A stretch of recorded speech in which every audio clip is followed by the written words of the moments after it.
The morning came the way it always did in Copperhead Falls, gray, cold, and unforgiving. Marcus Morrison sat on the porch of his small ranch house, hands wrapped around a coffee mug that had gone lukewarm an hour ago. The ceramic held heat better than his joints did these days. 62 years had a way of settling into a man's bones, like winter frost, persistent and aching. The sky lightened incrementally, that grudging transition from black to charcoal that promised a sun still hiding behind the Rockies. He'd been awake since foresleep, having abandoned him somewhere around 2 a.m. when the dream started. Always the same ones was, rice paddies and screaming, the smell of napalm mixing with human flesh, Jenkins bleeding out in his arms, 19 years old and crying for his mother. Marcus had been 20 then, just a kid himself, but old enough to watch other kids die. The Vietnam War veteran cap sat on the porch table beside him, faded red with gold stitching. He touched it reflexively the way other men might touch a cross or worry beads. 43 years since he'd come home from Da Nang. 43 years of carrying weight that never got lighter, only redistributed. His hands trembled when he lifted the mug, just slightly, barely perceptible in the dim light, but he felt it. The shake had started 6 months ago. At first, he'd blamed it on too much coffee, not enough sleep, the general wear of age. But it was getting worse. Mornings were particularly bad. By noon, if he stayed busy, the tremors subsided. But here in the quiet hours before dawn, his body betrayed what his mind refused to acknowledge: he was getting old. Not just older. Old. The garage stood 20 feet away, its door open despite the November chill. Inside, barely visible in the pre-dawn darkness, sat his 1979 Harley-Davidson Shovelhead. He'd bought her the year he founded Hell's Angels Motorcycle Club, Copperhead Falls chapter. 45 years of riding together. She'd outlasted marriages, friendships, entire decades of American history. The bike was more reliable than his own body now. Marcus set down the mug and pushed himself to standing. His left knee protested immediately, a sharp spike of pain that made him pause halfway up. He breathed through it the way the VA doctor had taught him, counting to 5, letting the initial shock pass. Arthritis, the doctor said. Wear and tear. As if Marcus's body were nothing more than an old machine, breaking down parts, wearing out one by one until the whole thing seized up. He walked to the garage with the careful gait of a man who knew his limitations. Each step measured, deliberate. Pride wouldn't let him limp, but caution wouldn't let him pretend he was 30 anymore. The concrete floor was cold even through his boots. Winter had come early this year, and the forecast promised snow by the weekend. The shovelhead gleamed even in low light. He'd spent 45 years keeping her immaculate. Chrome-polished leather, conditioned, every bolt and gasket checked with religious regularity. She was more than transportation. She was proof that some things with enough care and attention could last. That entropy wasn't inevitable. That a man could maintain what he loved if he just worked hard enough. He ran his hand along the fuel tank, feeling the cool metal under his palm. Smooth, flawless. Then he saw it, a small dark spot beneath the engine. He crouched down, knees screaming in protest, and touched the concrete. Oil, fresh enough to be tacky on his fingertips. The leak was small, barely noticeable, but it was there. A gasket failing somewhere in the engine. 10 years ago, he could have torn the whole thing apart and rebuilt it in an afternoon. 5 years ago, it would have taken a day. Now even thinking about the work required made his back ache in anticipation. He straightened slowly, bracing himself against the bike. The tremor in his hand seemed worse down here, or maybe he was just paying more attention to it. He could ask Stone to help with the repair. Stone was good with engines, patient with the finicky work. But asking for help meant admitting he couldn't do it himself anymore. And that admission felt like surrendering something essential. The sound of the front door opening pulled him from his thoughts. Christine appeared in the doorway, backlit by the warm glow from inside the house. She wore his old flannel shirt over her nightgown, arms crossed against the cold. At 60, she'd kept the grace she'd had when they met 38 years ago, though time had softened her features the way water smooths river stones. Her hair, once deep brown, was silver now. She'd stopped dyeing it 5 years ago, said she'd earned every gray hair and wasn't about to hide them. She didn't say anything at first, just looked at him with the kind of expression that came from nearly 4 decades of marriage. Not quite worry, not quite annoyance. Somewhere in between the face of a woman who knew her husband too well to be surprised by his habits, but loved him enough to be concerned anyway. Marcus wiped his oily fingers on a rag. The gesture felt defensive somehow, as if he'd been caught doing something he shouldn't. Christine stepped out onto the porch, closing the door behind her. The cold made her pull the flannel tighter. Her voice was soft, not quite a whisper. "You've been out here since 5. He glanced at his watch. 6:15. Time moved strangely in the early morning. Couldn't sleep. The dreams again? He nodded. She knew about the dreams. Everyone who'd loved a veteran knew about the dreams. They'd been married 3 years when he finally told her what he saw when he closed his eyes. She'd held him while he cried, the only time in their marriage he'd completely broken down. She never asked for details after that, and he never offered them. Some things were better left in the dark. Christine moved to stand beside him, her presence warm despite the cold. She didn't touch him, didn't try to comfort him physically. She understood that sometimes a man needed space even in proximity. It was one of the thousand small things she'd learned about him over the years, the accumulated knowledge that turned two separate people into something resembling a single entity. She looked at the motorcycle. Oil leak. Small one, gasket probably. Stone could help. I know. But you won't ask. It wasn't a question. Marcus returned the rag to its hook on the wall. His hands were still trembling slightly, though whether from cold or age or something else entirely he couldn't say. Time was a thief, he'd decided years ago. It stole youth, stole ability, stole the certainty that tomorrow would feel the same as yesterday. The worst part wasn't what time took. It was how quietly it took it. You didn't notice until you reached for something that used to be there and found only empty air. Christine's hand found his, her fingers intertwining with his calloused ones. The touch was familiar, worn smooth by repetition, but it still carried weight. 62 years old and a woman's hand could still make him feel like maybe everything wasn't falling apart. Her voice carried that particular gentleness she used when she knew he was struggling. Today's the charity event. He'd forgotten. Not completely. The event had been planned for months, involved dozens of people, represented thousands of dollars raised for the children's hospital. But in the pre-dawn gloom, wrestling with oil leaks and trembling hands and dreams of dead teenagers, he'd let it slip from his mind. Christine continued reading his silence correctly. We're supposed to be there by 8 for setup. It's 6:30 now. Time was a thief and it kept stealing. Marcus squeezed her hand, then released it. He needed to shower, needed to get dressed, needed to stop standing in his garage, feeling sorry for himself. Self-pity was indulgent, and indulgence was something he'd given up the same day he'd gotten sober 35 years ago. He followed Christine back into the house, pausing at the door to look back at the shovel head one more time. The bike sat in the garage like a monument to better days. Or maybe like a promise that some things could still be maintained, still be kept running if you just refused to let them die. Inside the house was warm. Too warm, probably. Christine had taken to keeping the thermostat higher as they'd gotten older, and he'd stopped complaining about it. The living room was modest, furnished with pieces they'd accumulated over decades rather than all at once. Nothing matched exactly, but everything fit together in the way long-term relationships did. The couch was worn in the spots where they sat every evening. The coffee table bore water rings from years of forgotten cups. The bookshelf held an odd collection of motorcycle maintenance manuals, Christine's mysteries, and photo albums. Neither of them opened anymore because the memories hurt too much. On the mantel, 2 photographs faced the room. The first showed Christine and Marcus on their wedding day, both impossibly young. She'd been 22, he'd been 24. He'd been home from Vietnam for 3 years, sober for 1, and absolutely certain he didn't deserve someone like her. She'd married him anyway. The second photograph was older. The colors faded in that distinctive way of 1980s film stock. 2 boys, ages 8 and 5, stood on either side of a younger version of Marcus, Michael and Daniel, his sons. Marcus averted his eyes from the second photo the way he always did, but not before the familiar guilt twisted in his chest. 32 years. 32 years since he'd lost them. Not to death, that would have been cleaner, somehow more final. He'd lost them to his own rage and violence, and they were still out there living lives he knew nothing about, carrying scars he'd given them. He moved past the mantel into the hallway, but the image of his sons' faces stayed with him. That was the thing about guilt. It didn't need to be acknowledged to exist. It just sat there, patient, impermanent, waiting for quiet moments to remind you of your failures. The shower helped the hot water, working out some of the stiffness in his muscles. He stood under the spray longer than necessary, letting the heat soak into his bones.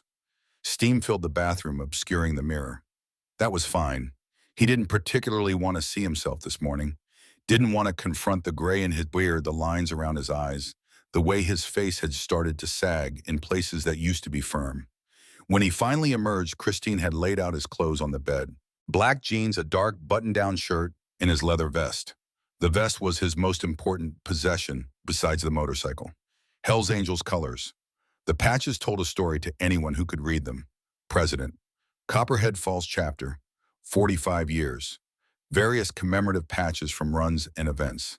And in the center, taking pride of place, a small American flag with Vietnam veteran beneath it. He dressed slowly, his body still protesting the early hour. The vest settled onto his shoulders with familiar weight. He'd worn it so long it had molded to his frame, the leather soft and creased in patterns unique to his body. Putting it on was like putting on identity. Without it, he was just Marcus Morrison, aging veteran with bad knees and trembling hands. With it, he was Blackjack, president of Hell's Angels MC Copperhead Falls chapter. Leader, protector, brother. The name dated back to Vietnam.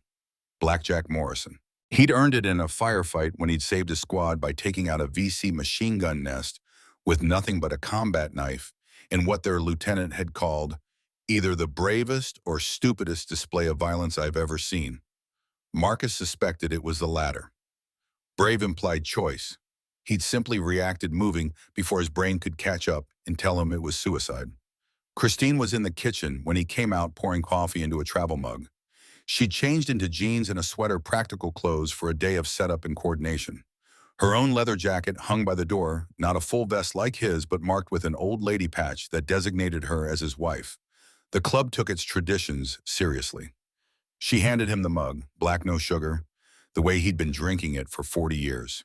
Eat something before we go. Not hungry. Marcus.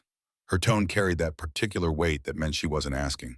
He pulled a banana from the fruit bowl on the counter and peeled it, eating mechanically. Food was fuel, nothing more. He'd lost his taste for pleasure somewhere in Vietnam and never quite got it back. Christine said he approached meals the way soldiers approached MRE's necessary sustenance, not enjoyment. The drive to the clubhouse took 15 minutes, winding through streets Marcus had known for 45 years. Copperhead Falls wasn't large, maybe 15,000 residents, depending on how you counted the rural outskirts. It was the kind of town people moved to when they wanted to disappear from larger cities, or the kind of place people never left because leaving required more energy than staying. The downtown still had some of the old brick buildings from the mining days, though most had been converted to boutiques and coffee shops that catered to tourists passing through on their way to skiing. The Hells Angels clubhouse sat on the edge of the old industrial district, a converted warehouse with steel doors and small windows. It looked more like a fortress than a social club, which was intentional. Let people make assumptions. Marcus had learned long ago that reputation could be armor. 3 motorcycles were already parked outside when they arrived.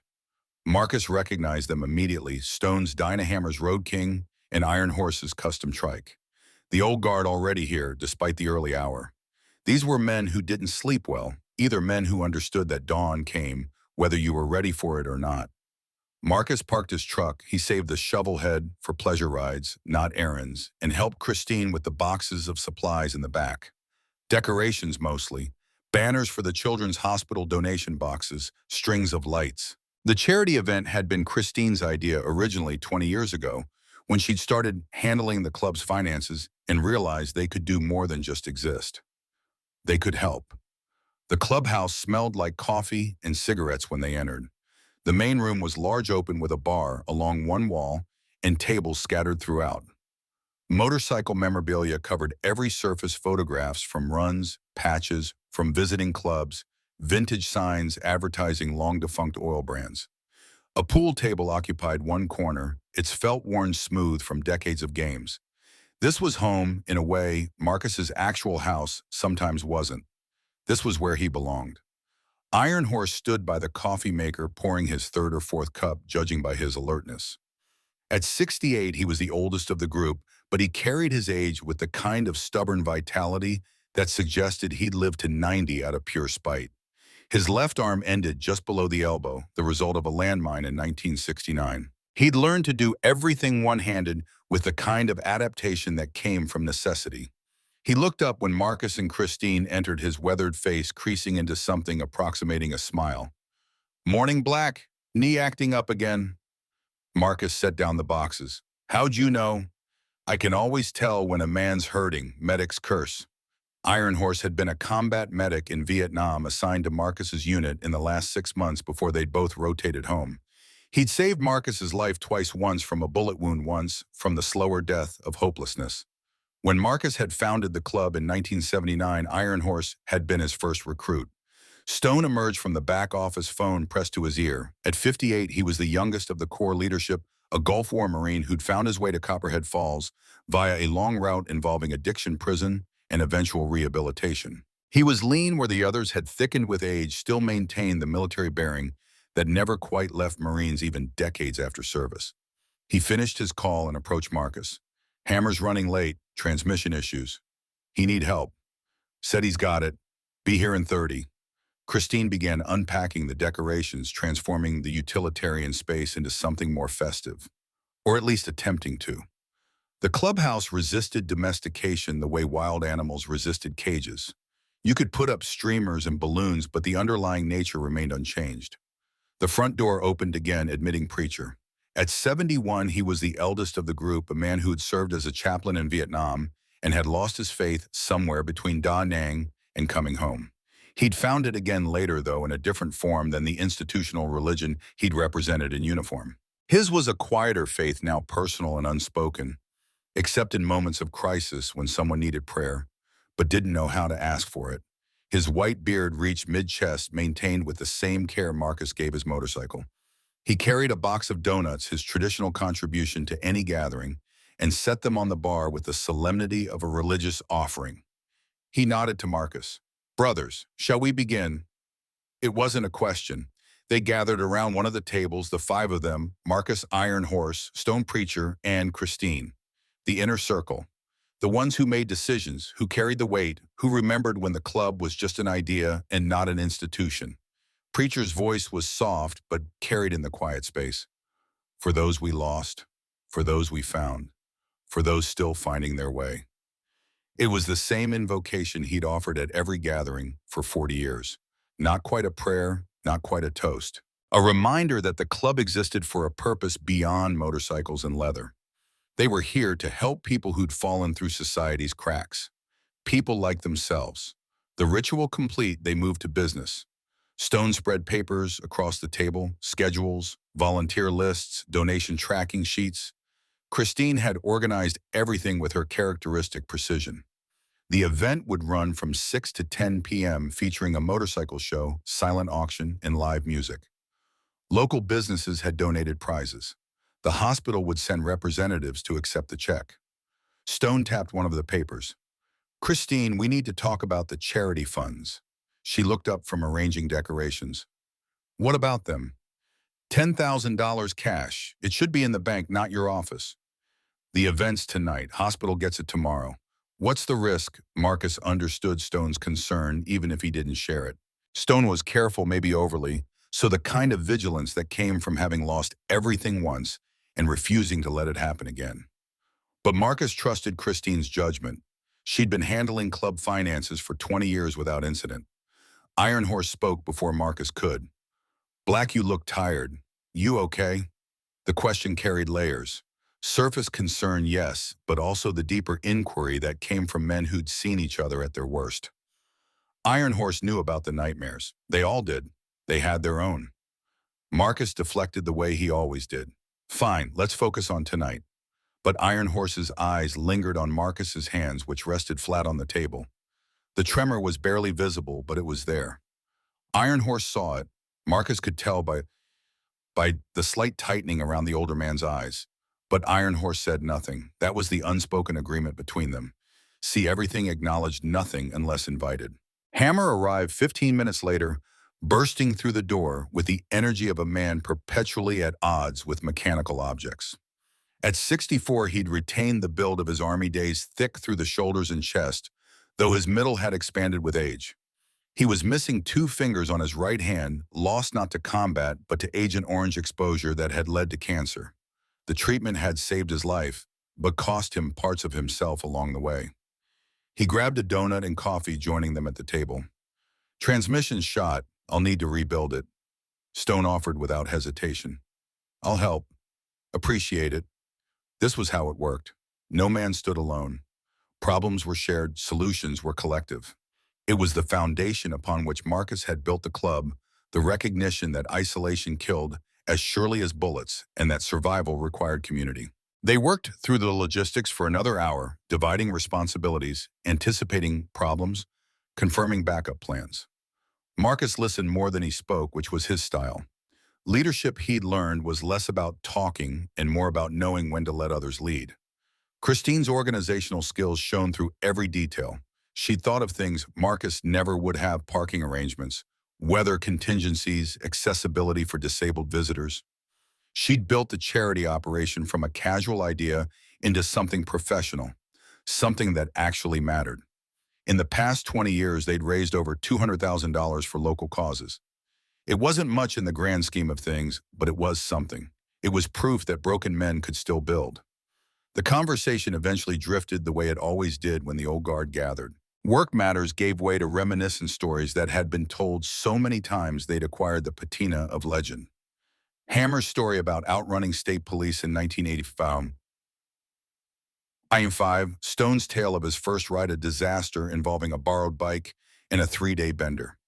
Iron Horse's account of the time he delivered a baby in the clubhouse parking lot because the ambulance couldn't arrive fast enough. Marcus contributed little content to listen. These stories were part of the club's fabric, repeated not because they were new, but because repetition created identity. This is who we are. This is what we've done. This is why we matter. But beneath the surface warmth, Marcus felt something gnawing at him, a restlessness he couldn't quite name. He looked around the table at these men, his brothers closer than blood, and wondered how many more times they'd gather like this. Iron Horse was 68, Preacher was 71. How many years did any of them have left? And what came after Stone was younger could carry on. But Stone hadn't built this. He joined something already established. There was a difference between inheriting and creating. When Marcus was gone, would the club persist? Would it mean anything? Or would it slowly decay like everything else, entropy claiming one more thing that someone had built? Iron Horse caught Marcus's expression and read it with the ease of long familiarity.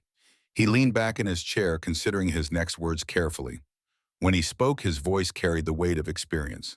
How long we've been doing this? Marcus understood the real question beneath the surface one. Charity drive, 20 years. Stone interjected. I mean us, this. He gestured to encompass the room, the brothers, the accumulated history represented by photographs and patches on the walls. I started this club in '79, 45 years. Silence settled over the table. Heavy, contemplative silence, the kind that came from shared recognition of mortality. Hammer stated what they were all thinking. We're getting old, brother. Preacher attempted humor, though it fell flat. Old, I'm ancient. My granddaughter asked if I knew Abraham Lincoln. Laughter came, but forced. The joke highlighted rather than diminished the reality. They were old, they were running out of time, and time didn't negotiate. Marcus felt the words building in his chest before he spoke them. I've been thinking about legacy. The others waited. This was new territory. Marcus didn't philosophize often. When he did, it meant something. What do we leave behind when we're gone? He looked at each of them in turn. A clubhouse, some motorcycles, is that enough? Iron Horse responded with the measured consideration that came from having wrestled with similar questions. We've helped hundreds of kids, veterans, families.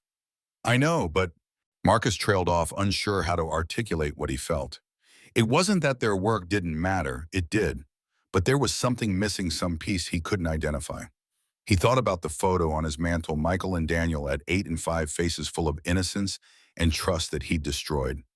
He'd spent 45 years helping strangers while his own children grew up hating him. Stone and Hammer both had kids. Iron Horse had a daughter he hadn't spoken to in decades. Preacher's son had died of an overdose 15 years ago.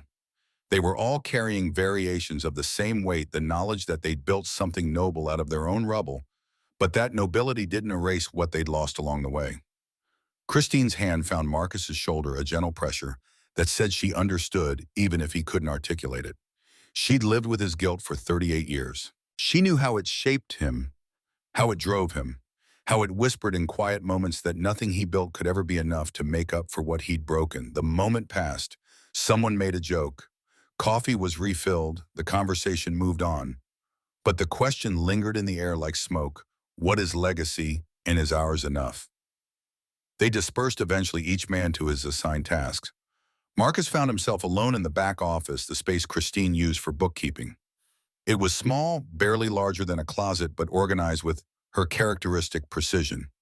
File cabinets, a desk, a computer, and on the desk a briefcase containing $10,000 in cash bound for the children's hospital. Marcus looked at the money and thought about all the things it represented: hospital equipment, treatments for sick kids, hope in its most tangible form. And he thought about his own children who'd needed him and received violence instead. He pulled open the bottom desk drawer where Christine kept a small photo album. He shouldn't look. He knew he shouldn't. But his hands moved anyway, opening the album to familiar pages. Michael at 3 years old holding a toy truck. Daniel at 6 months sleeping in Marcus's arms. Family photos from before everything fell apart. Marcus studied his own face in these pictures, younger, unscarred by time, but already carrying the shadow of Vietnam in his eyes. He'd thought he was handling it, thought he had the PTSD under control, thought drinking helped. He'd been wrong about all of it. The memory came unbidden vivid despite 40 years of distance. 1985. Marcus, 27 years old, 7 years back from Vietnam, 5 years deep in alcoholism. Michael was 8, Daniel was 5. Linda, his first wife, was 25 and desperate. Marcus had been drunk again. Not falling down drunk, he'd maintained better than that, but drunk enough that his edges had blurred. Drunk enough that the rage simmering beneath his surface had found cracks to escape through. Daniel had broken something. A glass, maybe? Or a plate. The object didn't matter. What mattered was Marcus's reaction. He'd yelled, not just raised his voice, but yelled with the kind of fury that made small children's eyes go wide with fear. Daniel had started crying, and Michael, protective even at 8, had stepped between his father and his brother. Don't yell at him. He's just a kid. 8 years old and braver than Marcus had ever been. Braver than Marcus deserved. Marcus had backhanded him. One motion, quick and thoughtless, the way his own father had hit him. Michael fell, struck his head on the corner of the coffee table. Blood immediately bright against his pale skin. Daniel screaming, Linda running in from the kitchen. The moment stretched across time, permanent and unchangeable. Marcus remembered the shock on Michael's face. Not the pain kids processed physical pain differently than emotional trauma, but the betrayal. The realization that his father, the person who was supposed to protect him, had hurt him instead. Linda had picked up Michael, pressed a towel to his bleeding forehead, and looked at Marcus with an expression he'd never forgotten. Not anger, worse. Disappointment. Finality. Get out! Marcus had sobered instantly, the way shock could cut through alcohol. Linda, I didn't mean, get out of this house right now. He'd tried to approach, tried to apologize, tried to explain about the war and the nightmares and how he was trying, but everything was so hard. She'd held Michael tighter and told him again to leave. Daniel was still crying. Michael was silent, blood seeping through the towel. Marcus had left. What else could he do? Linda took the boys and moved in with her sister. Filed for separation. Marcus spent 6 months trying to prove he'd changed, that he'd gotten sober, that he was going to therapy, that it would never happen again. And maybe it wouldn't have. Maybe he'd hit bottom and found a way back up. But Linda had died in 1990, killed by a drunk driver, the universe's cruel joke, and her sister had taken custody of Michael and Daniel. Marcus had tried to get them back. Hired a lawyer, presented evidence of his sobriety and rehabilitation. The court had held a hearing. The judge had asked Michael, then 13, where he wanted to live. Michael's answer had been clear, steady, and devastating. Not with him. He hit me. He scared us. I don't want to live with him. The judge had asked Daniel, 10 years old, the same question. Daniel had just cried and said he wanted his mom back. Custody went to the aunt. Marcus got visitation rights he tried to exercise until Michael at 15 had refused to see him anymore. Daniel had followed his older brother's lead. By 16 and 13, respectively, both boys had made it clear they wanted nothing to do with their father. Marcus had written letters. tried to call, sent birthday cards. Everything came back unopened or went unreturned. Eventually, he'd stopped trying, not because he'd stopped caring, but because he'd realized his attempts were selfish. He wasn't reaching out for their benefit. He was reaching out for his own to assuage his guilt, to feel like he was still a father, to convince himself he deserved forgiveness. The boys were men now. Michael was 48, Daniel was 45. Marcus knew almost nothing about their adult lives. Were they married? Did they have careers, families, dreams? Did they ever think about him? Did they still carry the scars he'd given them? He closed the photo album and returned it to the drawer. The past was immutable. He couldn't change what he'd done. He could only carry it and try to build something that mattered in spite of it. Christine's voice pulled him from the memory. Black. You okay? He turned to find her in the doorway, concern etched in the lines around her eyes. She'd known him long enough to recognize when he was spiraling. Fine, just thinking. About Michael and Daniel. It wasn't a question. She always knew. He stood the movement, making his knee protest. We should get back to setup. She didn't move. You know you did the best you could. Did I? Because my best destroyed 2 kids. You were sick. PTSD wasn't even well understood back then. You didn't have the resources. Don't make excuses for me. His voice came out harder than intended. Christine didn't flinch. After 38 years, she knew the difference between anger directed at her and anger directed at himself that had nowhere else to go. She moved closer, taking his hand. I'm not making excuses.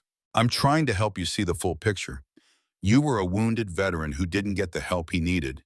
You made terrible mistakes. You took responsibility. You got sober. You've spent 4 decades trying to make amends through this club. That matters. Does it? My sons don't talk to me. They don't even acknowledge I exist. What does this club matter if I couldn't be a father to my own children? The words hung in the air between them, raw and honest. It was the question Marcus couldn't escape, the one that haunted every good thing he tried to do. He'd saved dozens of kids through the club's outreach programs.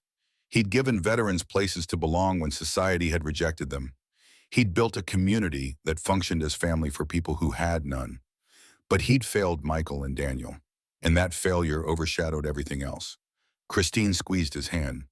It matters because you're proving that people can change, that mistakes don't have to be final, that broken men can become builders. Broken men can become builders. Marcus repeated the phrase, testing its weight. He wanted to believe it, wanted to think that redemption was possible, that the universe kept accounting books, and that good works could balance bad ones. But late at night when the dreams came, and he woke up sweating through sheets that smelled like fear, he didn't believe it. He believed in consequences. He believed in scars that never healed. He believed that some things once broken stayed broken, no matter how carefully you tried to glue the pieces back together. Christine kissed his cheek, a gesture so familiar it had become automatic. Come on, we've got work to do. He followed her out of the office, leaving the photo album in its drawer, and his thoughts where they always lived, just below the surface, ready to emerge whenever his guard dropped. The rest of the morning passed in productive chaos. More volunteers arrived, club members, their families, community supporters, who'd bought into the charity's mission. The main room transformed slowly, taking on the appearance of an actual event space rather than a biker clubhouse. Streamers hung from the ceiling. Tables were arranged for the silent auction. The small stage was set up for the band that would play later. Marcus moved through it all, helping where needed, directing when necessary, but mostly just observing. Leadership wasn't always about action.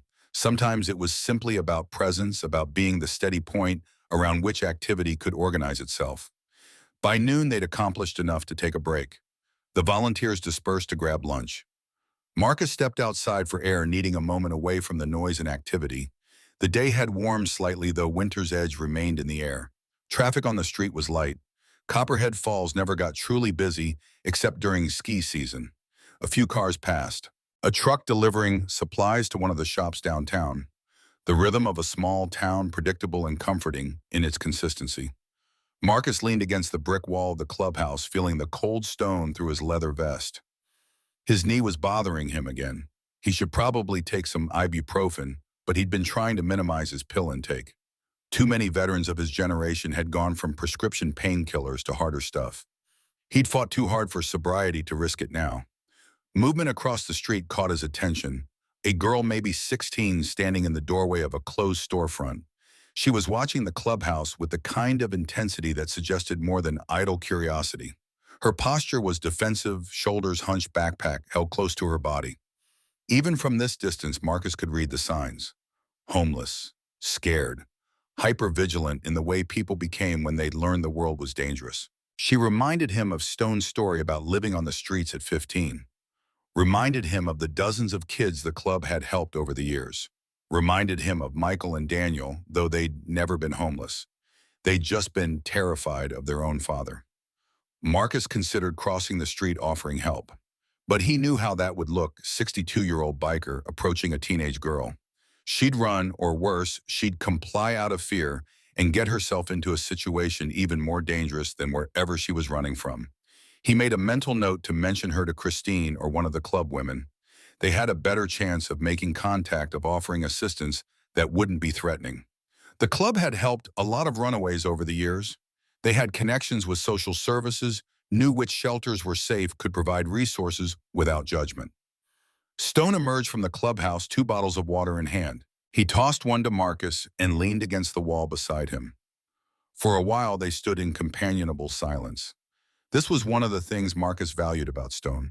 The man understood that not every moment needed to be filled with words. Sometimes presence was enough. Finally, Stone spoke. Kid across the street, watching us. So he'd noticed too. Marcus shouldn't be surprised. Stone had those same hyper-vigilant instincts, that constant scanning for threats that never quite went away after military service. Been there 30 minutes. How long you been watching? Long enough. Stone took a drink of water. Probably homeless. Yeah. Same backpack position as when I lived on the street. Everything you own kept close. Marcus knew Stone's story. After his discharge, he'd struggled with PTSD and opioid addiction. Lost his apartment, lost his job, ended up living under a bridge in Denver. He'd been clean now for 20 years, but those experiences never really left you. They just became part of the foundation of who you were. Want me to talk to her? Stone asked. Send one of the women, we'd just scare her off. Yeah. They continued watching. The girl shifted her weight from foot to foot, clearly cold but unwilling to move. She looked young and old at the same time, the way traumatized kids did. Her face had that hollowed-out quality that came from not eating regularly. Her clothes were worn but not dirty. She was trying to maintain, to not look homeless, to blend in. Marcus felt a familiar ache in his chest. He wanted to help. Wanted to cross the street and tell her she didn't have to be alone, that there were people who could help, that she mattered even if no one had told her that recently. But approaching would be a mistake. You couldn't force help on people. They had to choose to accept it. Stone finished his water. Maybe she'll still be there tonight, during the event. Maybe. We'll keep an eye out. Yeah. And the girl disappeared around the corner, and Marcus released a breath he hadn't realized he'd been holding. He wondered where she was going. Wondered where she'd sleep tonight. Wondered if she'd be okay. He knew the statistics. Teenage runaways face staggering rates of assault, exploitation, addiction, and death. The fact that she'd survived this long suggested either incredible luck or remarkable resilience. Probably both. Stone glanced at Marcus. You thinking about your boys? It wasn't a question. Stone knew Marcus well enough to read the connection. Homeless girl triggers thoughts about Marcus's own children, about the ways he'd failed them, about all the kids he'd helped to assuage the guilt of the 2 he'd hurt. Marcus didn't deny it. Always thinking about them. You know it wasn't all your fault. I hit my son Stone. How is that not my fault? I didn't say it wasn't your fault. I said it wasn't all your fault. You were sick. The VA failed you. The Army failed you. Society sent you to war and then forgot about you when you came home broken. You take too much of the blame. Marcus appreciated what Stone was trying to do, but it didn't change anything. Explanations weren't excuses. Context didn't erase consequences. Yes, he'd been failed by systems that should have supported him. Yes, he'd been dealing with untreated PTSD and self-medicating with alcohol. Yes, he'd been 27 years old and doing the best he could with tools he didn't have. None of that mattered to an 80-year-old boy with a cut on his forehead, looking at his father with betrayal in his eyes. Stone seemed to sense he wasn't getting through. He changed tactics. You going to be okay tonight? The event's going to be big. Lot of people, lot of noise. Marcus understood the real question. Large gatherings sometimes triggered his PTSD. Too many bodies, too much unpredictability. His therapist called it hypervigilance, this constant scanning for threats that had been necessary in combat and was maladaptive in civilian life. I'll be fine. It's controlled environment. Our people, our space. But if you're not, I know I'll step out if I need to. Stone nodded satisfied. This was the other side of brotherhood, not just the big gestures, but the small checks, the subtle monitoring, the unspoken agreements that no one faced their demons alone.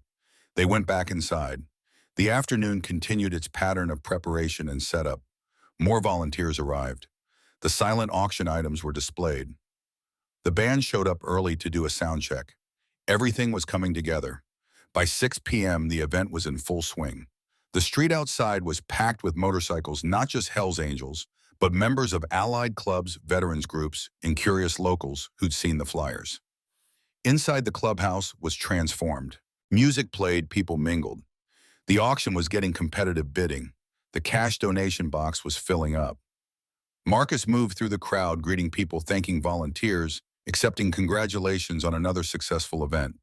He was good at this part, the public face, the leadership role, the image of competence and control. It was easier than the private moments when he was alone with his thoughts. Christine was in her element, coordinating everything with the efficiency of a general commanding troops. She'd pulled her hair back, wore her reading glasses on a chain around her neck, carried a clipboard. She looked happy. This was her project as much as his, maybe more. She'd turned his vague desire to help people into concrete action. At 8 p.m., the hospital representatives arrived to formally accept the check.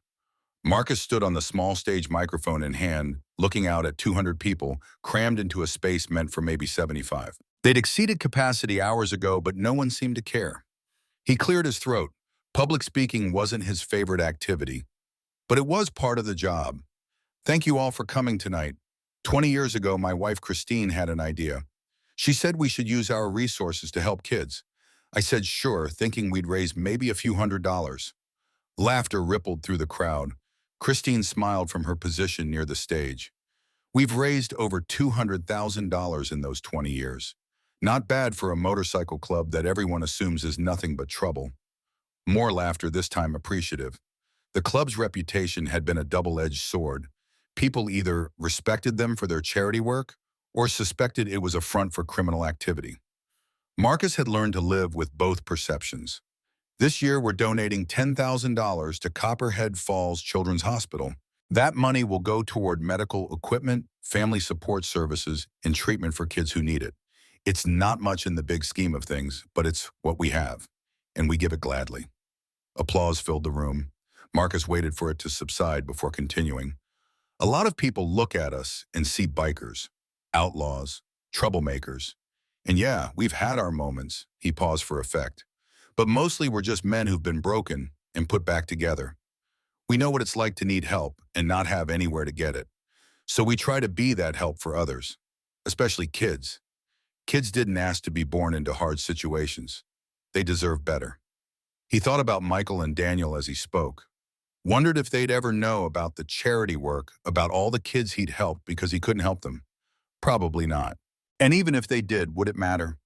The hospital director took the stage, accepting the oversized ceremonial check that Christine had ordered for the photo opportunity. Cameras flashed. People applauded. Marcus stepped back, letting the director speak about the hospital's needs and the impact of the donation. He scanned the crowd, a habit from his vigilance training. Make sure everyone was safe, that no threats were present, that everything was under control. His eyes caught on something, someone standing near the back door. The girl from earlier. The homeless one. She'd come inside, probably drawn by the warmth and the smell of food.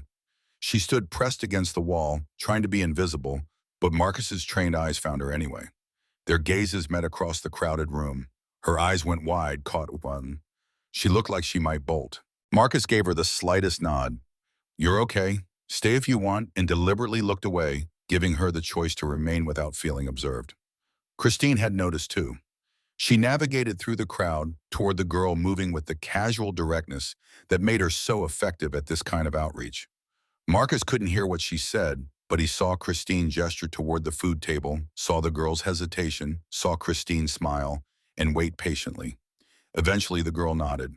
Christine led her to the food, fixed her a plate, found her a corner where she could eat without being overwhelmed by the crowd. It was beautifully done. Help offered without judgment, agency, preserved dignity, maintained. The event continued. The band played. People danced, or at least moved rhythmically in a way that suggested dancing. The auction wrapped up winners collecting their prizes. By 9:30, the energy was starting to wind down, people filtering out gradually. Marcus helped with cleanup, stacking chairs, breaking down tables. The girl was still there, he noticed. She'd moved to a different corner, away from the remaining crowd, but she hadn't left. Christine kept a subtle eye on her without being obvious about it. At 10 p.m., only the core crew remained: Marcus, Christine, Stonehammer, Iron Horse Preacher, and about a dozen club members. And the girl still pressed against the wall, like she was waiting for something but didn't know what. Marcus was carrying a stack of auction displays toward the storage room when he heard Christine scream. The sound cut through everything, sharp and terrified. He dropped what he was holding and ran his knee, protesting violently. Stone and Hammer were already moving. The back office, that's where the scream had come from. Marcus reached the doorway first. Christine was on the floor, surrounded by shattered glass. The window above her desk was broken, jagged shards still clinging to the frame. A hole in the wall behind where she'd been sitting explained everything. Someone had shot at her. Marcus's combat training kicked in immediately, overriding the panic. He grabbed Christine, pulling her away from the window, checking for wounds. "Are you hit?" Her voice shook. "No, the glass broke and I dropped." Stone was at the window, gun drawn from somewhere on his person, scanning the street outside. "Shooter's gone." Hammer pulled out his phone, calling it in. Marcus held Christine, feeling her trembling against him. The bullet had missed her by inches. If she'd been sitting upright instead of leaning down to get something from her desk drawer, she'd be dead. His mind was calculating. Vinez's hands shook with adrenaline. He found professional hit, deliberate timing. Whoever did this knew the layout, knew where Christine would be, knew the event would provide cover noise. Iron Horse appeared in the doorway. "Everyone okay?" "Christine's fine, shaken but not hurt." The girl, the homeless girl, was suddenly there too, pushing past Iron Horse. Her face was pale, eyes enormous. "What?" "There was a man with a gun. I saw him, Everyone turned to her. Marcus released Christine carefully, making sure she could sit on her own, and focused on the girl. "You saw the shooter?" She nodded frantically. "I was outside, getting air. Too crowded in here. I saw a man get out of a black car.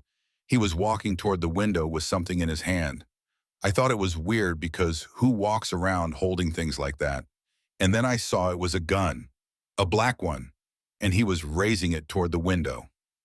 Her words were tumbling out fast, adrenaline making her ramble. "I didn't think, I just ran, started yelling, 'Gun, gun, look out.' I didn't know if anyone would hear me over the music, but I had to try. I grabbed the door and came in and kept yelling, and then the shot happened and glass broke. And..." Stone interrupted gently. "Hey, breathe. You did good." The girl sucked in air like she'd been drowning. Marcus studied her, seeing details he'd missed before. Smart eyes, quick thinking, courage beyond her years. She'd seen danger and run toward it instead of away. That took something most adults didn't have. "Did you see his face?" Marcus asked. "No, he had a hat pulled low, and it was dark, but what? He had a tattoo on his wrist. When he raised the gun, his sleeve pulled back. I saw it." Marcus's chest tightened. "What kind of tattoo?" "A snake, coiled up, with red eyes. It was really detailed, like professional work." The room went silent. Every member of the club present knew what that tattoo meant. Marcus felt something inside him simultaneously break and solidify. The Snake Riders, Daniel's club, his son's club. Which meant, could it have been no? He wouldn't let himself complete the thought. Not yet. Not until he knew for certain. Christine's hand found his. She knew what he was thinking. Her voice was steady despite the trembling he could feel in her fingers. "Black, we don't know who it was." "Snake Rider's tattoo. How many of them have it?" A lot, Stone interjected. It's their signature. Every member gets one. Marcus knew this. He'd spent years tracking Daniel from a distance learning about the club his son had built. Snake Riders Motorcycle Club founded 15 years ago in retaliation against the Hells Angels. Daniel had built them into everything the Hells Angels weren't violent criminal feared. If Hells Angels represented redemption, Snake Riders represented revenge. And now someone from that club had tried to kill his wife. Sirens wailed in the distance, growing closer. Police would be here soon. They'd ask questions, file reports, investigate. Marcus would cooperate, but he already knew they wouldn't find the shooter. Snake Riders were too smart for that. He looked at the girl who was still standing there, shaking now that the adrenaline was fading. She'd saved Christine's life. This complete stranger, this homeless kid who had nothing and owed them nothing, had risked herself to warn them. "What's your name?" Marcus asked. Her voice was small. "Riley." "Riley, you probably just saved my wife's life." She looked at Christine, then back at Marcus. "Is she okay?" "Thanks to you." Riley seemed to struggle with this information. Marcus recognized the expression she wasn't used to mattering, to having her actions result in positive outcomes, to being thanked instead of dismissed or worse. Christine stood brushing glass from her clothes. She walked to Riley, and before the girl could react, Christine hugged her. Riley froze, clearly not accustomed to affection from strangers. But after a moment, she softened slightly, accepting the embrace even if she didn't return it. When Christine pulled back, her eyes were wet. "Thank you." "I don't know how to thank you." Riley looked overwhelmed. "I didn't really do anything. I just yelled." "You ran toward danger to help someone you don't know. That's something." Police arrived, 2 officers from the Copperhead Falls PD, both of whom knew the club well enough to be cautious but not hostile. They took statements, photographed the scene, collected the bullet from the wall. Marcus gave them the facts without mentioning his suspicion about Daniel. Not yet, not until he had proof. When the police interviewed Riley, Marcus noticed her reluctance. She answered questions, but volunteered nothing. When they asked for her address, she gave a vague response. When they asked for parents or guardians, she said she was with family visiting town. The officers didn't push too hard. They were focused on the shooting, not on a teenage girl's living situation. But Marcus saw the lie, saw the fear beneath it, saw a kid who'd learned that cops rarely help people like her. After the police left, promising to investigate and patrol the area, the club members gathered in the main room. The cleanup could wait. They needed to talk. Stone spoke first. "Snake Riders. Has to be." Hammer agreed. "That tattoo's distinctive. Every member has it." Preacher's voice was quiet. "This is an act of war." Marcus had been expecting this. The club operated on strict codes. An attack on one member was an attack on all. The proper response was overwhelming retaliation. They'd done it before years ago when a rival club had gotten too aggressive. They'd crushed them, not through violence, but through collective presence, 100 bikers showing up wherever the rivals went until the rivals relocated to another state. But this was different. This was Daniel's club, his son's club. How could Marcus retaliate against his own son? Iron Horse seemed to read his thoughts. "Black, we need to talk about what this means." "I know what it means." "Do you? Because if Daniel ordered this, we don't know he did." "The hell we don't. He runs Snake Riders. Nothing happens without his approval." Marcus's hands were shaking again, but not from age this time, from rage and grief and a terrible helplessness. His son. His son had tried to kill his wife. How had it come to this? Christine's voice cut through. "We need to be smart, not reactive." Stone looked at her. "Someone tried to kill you, Christine. We can't just—" "I know, but rushing in angry will make things worse." She was right, Marcus knew. But knowing something intellectually and feeling it emotionally were different things. Every instinct screamed at him to find Daniel, to confront him, to demand why. But that same instinct had gotten him into trouble 40 years ago when he'd hit Michael. Acting on rage never solved anything. Riley had been sitting quietly in the corner, trying to be invisible again. Marcus remembered her presence and turned. "Riley, thank you again for what you did. Do you have somewhere to go tonight?" The question hung in the air. Riley's face went carefully blank, the expression of someone who'd learned to hide vulnerability. "I'm fine." "That's not what I asked." "I've got it handled." Christine moved closer. Honey, it's almost midnight. It's 30 degrees outside. Where are you staying? I said I'm fine. Marcus recognized the defensive posture. Pride mixed with fear, mixed with the desperate need to not be a burden. He'd seen it in dozens of kids over the years. Hell, he'd been that kid once after Vietnam, sleeping in his car and insisting he was fine. How long you been on the street? He asked, keeping his voice neutral. Riley looked at the floor. I don't know what you're talking about. 4 days, 5. Her eyes snapped up, surprised that he'd guessed. How did you? I've been doing this a long time, helping kids. You're not the first runaway I've met. I'm not a runaway. I'm just running from what? Riley's jaw set stubbornly. Marcus let the silence stretch. Sometimes people needed space to decide whether to trust. Pushing too hard would just make her run. Finally, she spoke. Foster care. 4th family this year. Couldn't stay anymore. Why not? Does it matter? Yeah, it does. Riley looked at him, seemed to evaluate whether he actually cared or was just going through motions. Whatever she saw made her decide to answer. The dad, he came into my room at night, said things, touched my arm when no one was looking. I told the social worker. She said I was making it up for attention. Marcus felt rage rise in his throat, hot and familiar. Another adult failing another kid, another system that should protect instead enabling harm. He forced himself to stay calm, to not let his anger show. Riley needed steadiness, not more volatility. So you left. Yeah, and you've been on your own for 4 days. I can take care of myself. I don't doubt that, but you shouldn't have to. Riley looked confused, like the concept of adults caring about her well-being was foreign. I'm fine, really. I'll figure it out. Christine and Marcus exchanged glances. They'd had versions of this conversation dozens of times over the years. The protocol was established. Offer help, don't force it, provide resources, follow up later. But tonight felt different. This girl had saved Christine's life. That created an obligation beyond standard outreach. And Marcus couldn't shake the feeling that she'd shown up for a reason, that some combination of circumstances had brought her here at exactly the moment she was needed. Christine spoke gently. Riley, we have a guest room above our garage. It's clean, warm, and empty. You're welcome to stay tonight. No strings attached, just a safe place to sleep. Riley shook her head immediately. I can't. I don't know you. That's fair, but you saved my life tonight. Least I can do is make sure you don't freeze. I'm not some charity case, Marcus intervened. Never said you were, but it's midnight, it's cold, and you've had a hell of a night. Take the offer. Tomorrow you can figure out what comes next. Riley looked between them, clearly torn. She wanted to say yes. You could see it in the way her shoulders sagged with exhaustion. But fear held her back.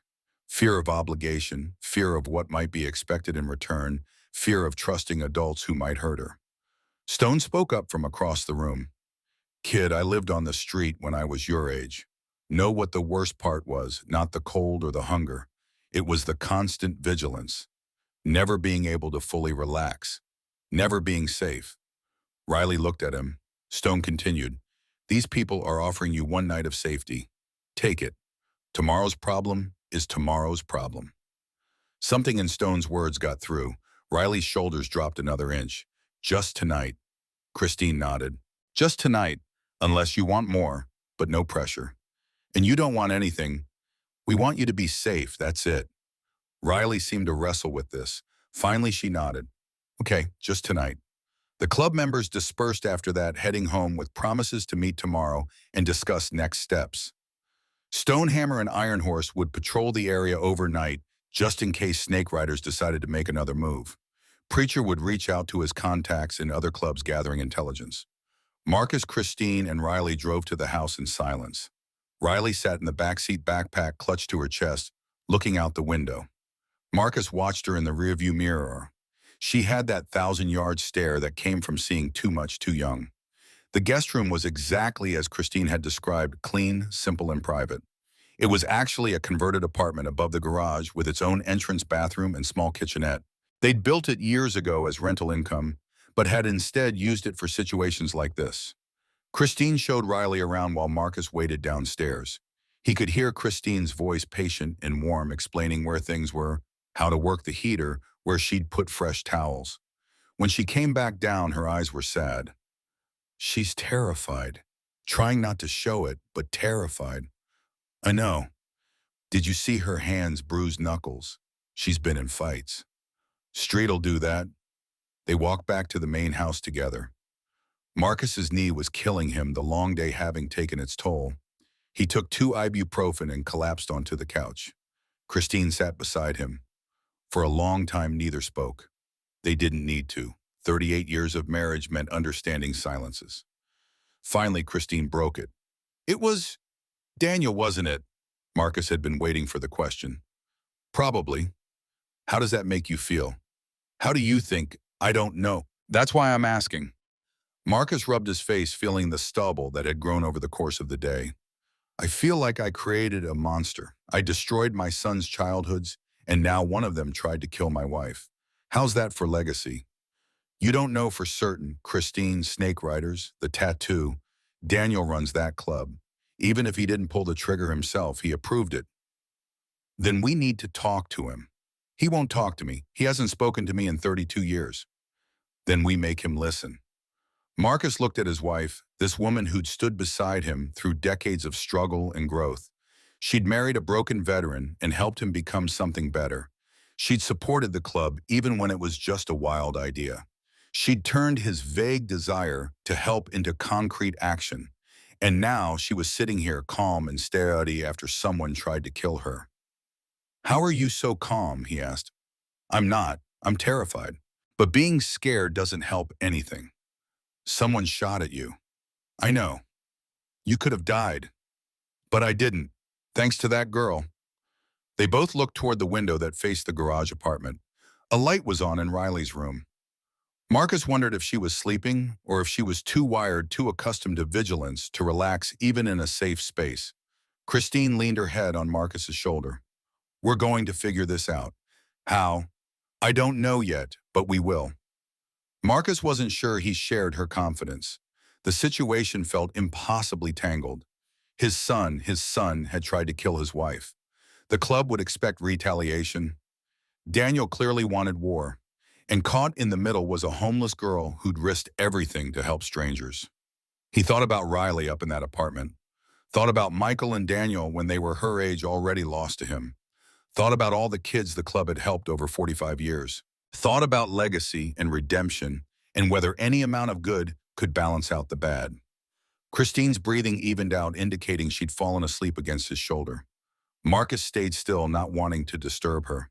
His own exhaustion pulled at him, but he resisted. Sleep meant dreams, and tonight the dreams would be worse than usual. The clock on the wall ticked past midnight, then 1 a.m. Marcus stared at nothing, thinking about sons and daughters and the families we destroy and the families we build to replace them. Finally, around 2 a.m., he carefully extricated himself from Christine and helped her to bed.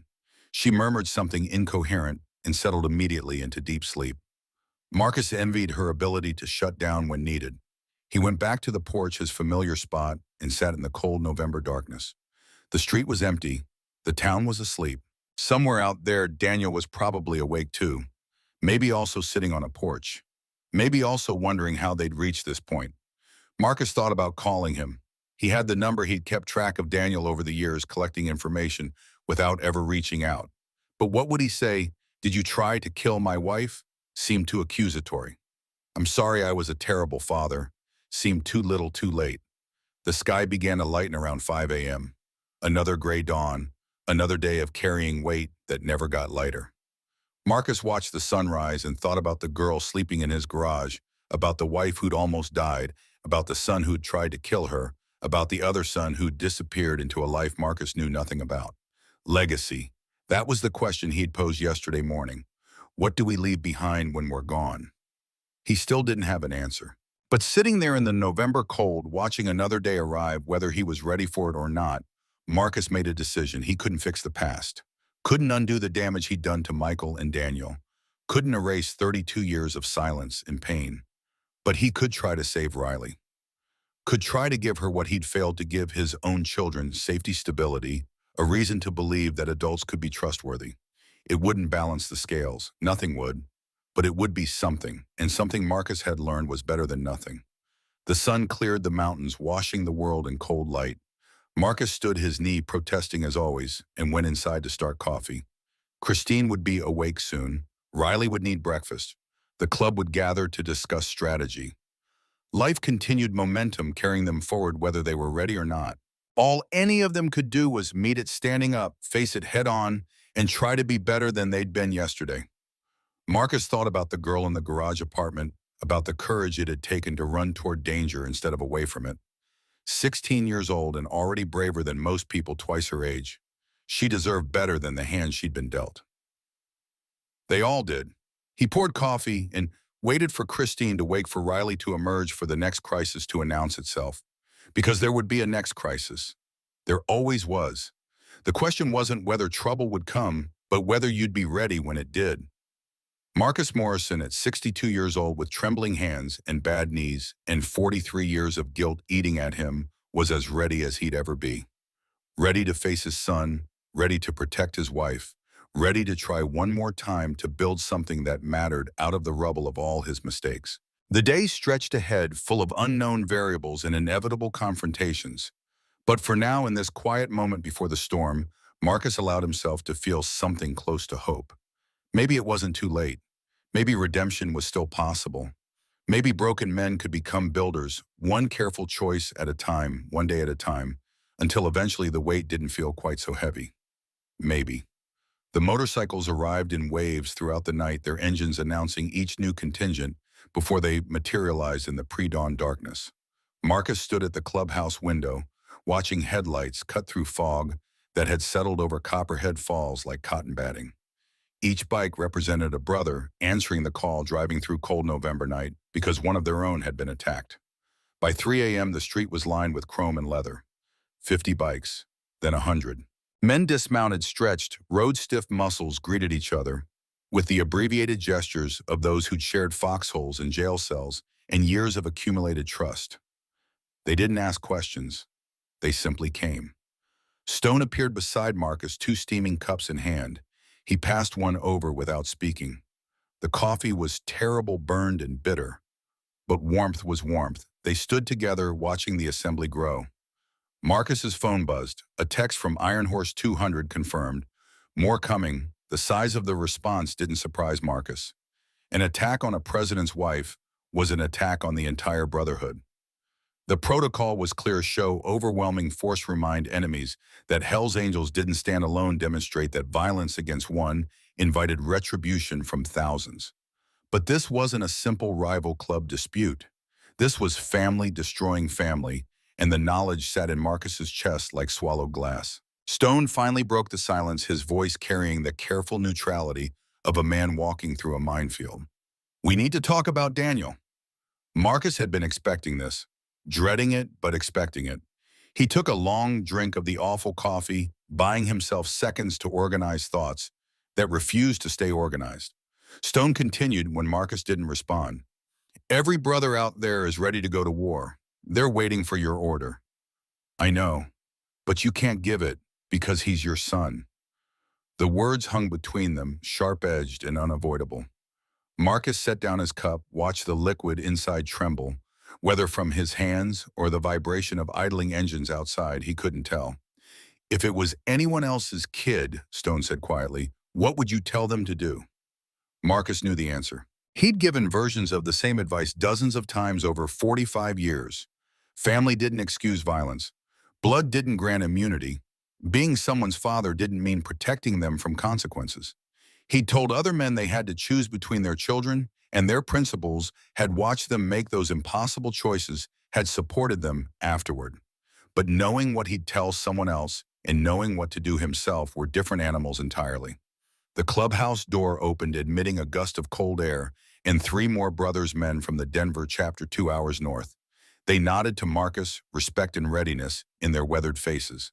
One was missing an eye, the socket covered by a leather patch. Another had burn scars covering the left side of his face. The third walked with a pronounced limp. Warriors marked by their wars come to stand with other warriors. Marcus thought about Michael and Daniel as children before everything shattered. Michael at 8, already developing that protective instinct that would eventually drive him to step between his father and his brother. Daniel at 5, all energy and questions, the kind of kid who couldn't sit still, who needed to know why about everything. Where had that boy gone? How had he transformed into someone capable of ordering a hit on an innocent woman? Marcus knew the answer.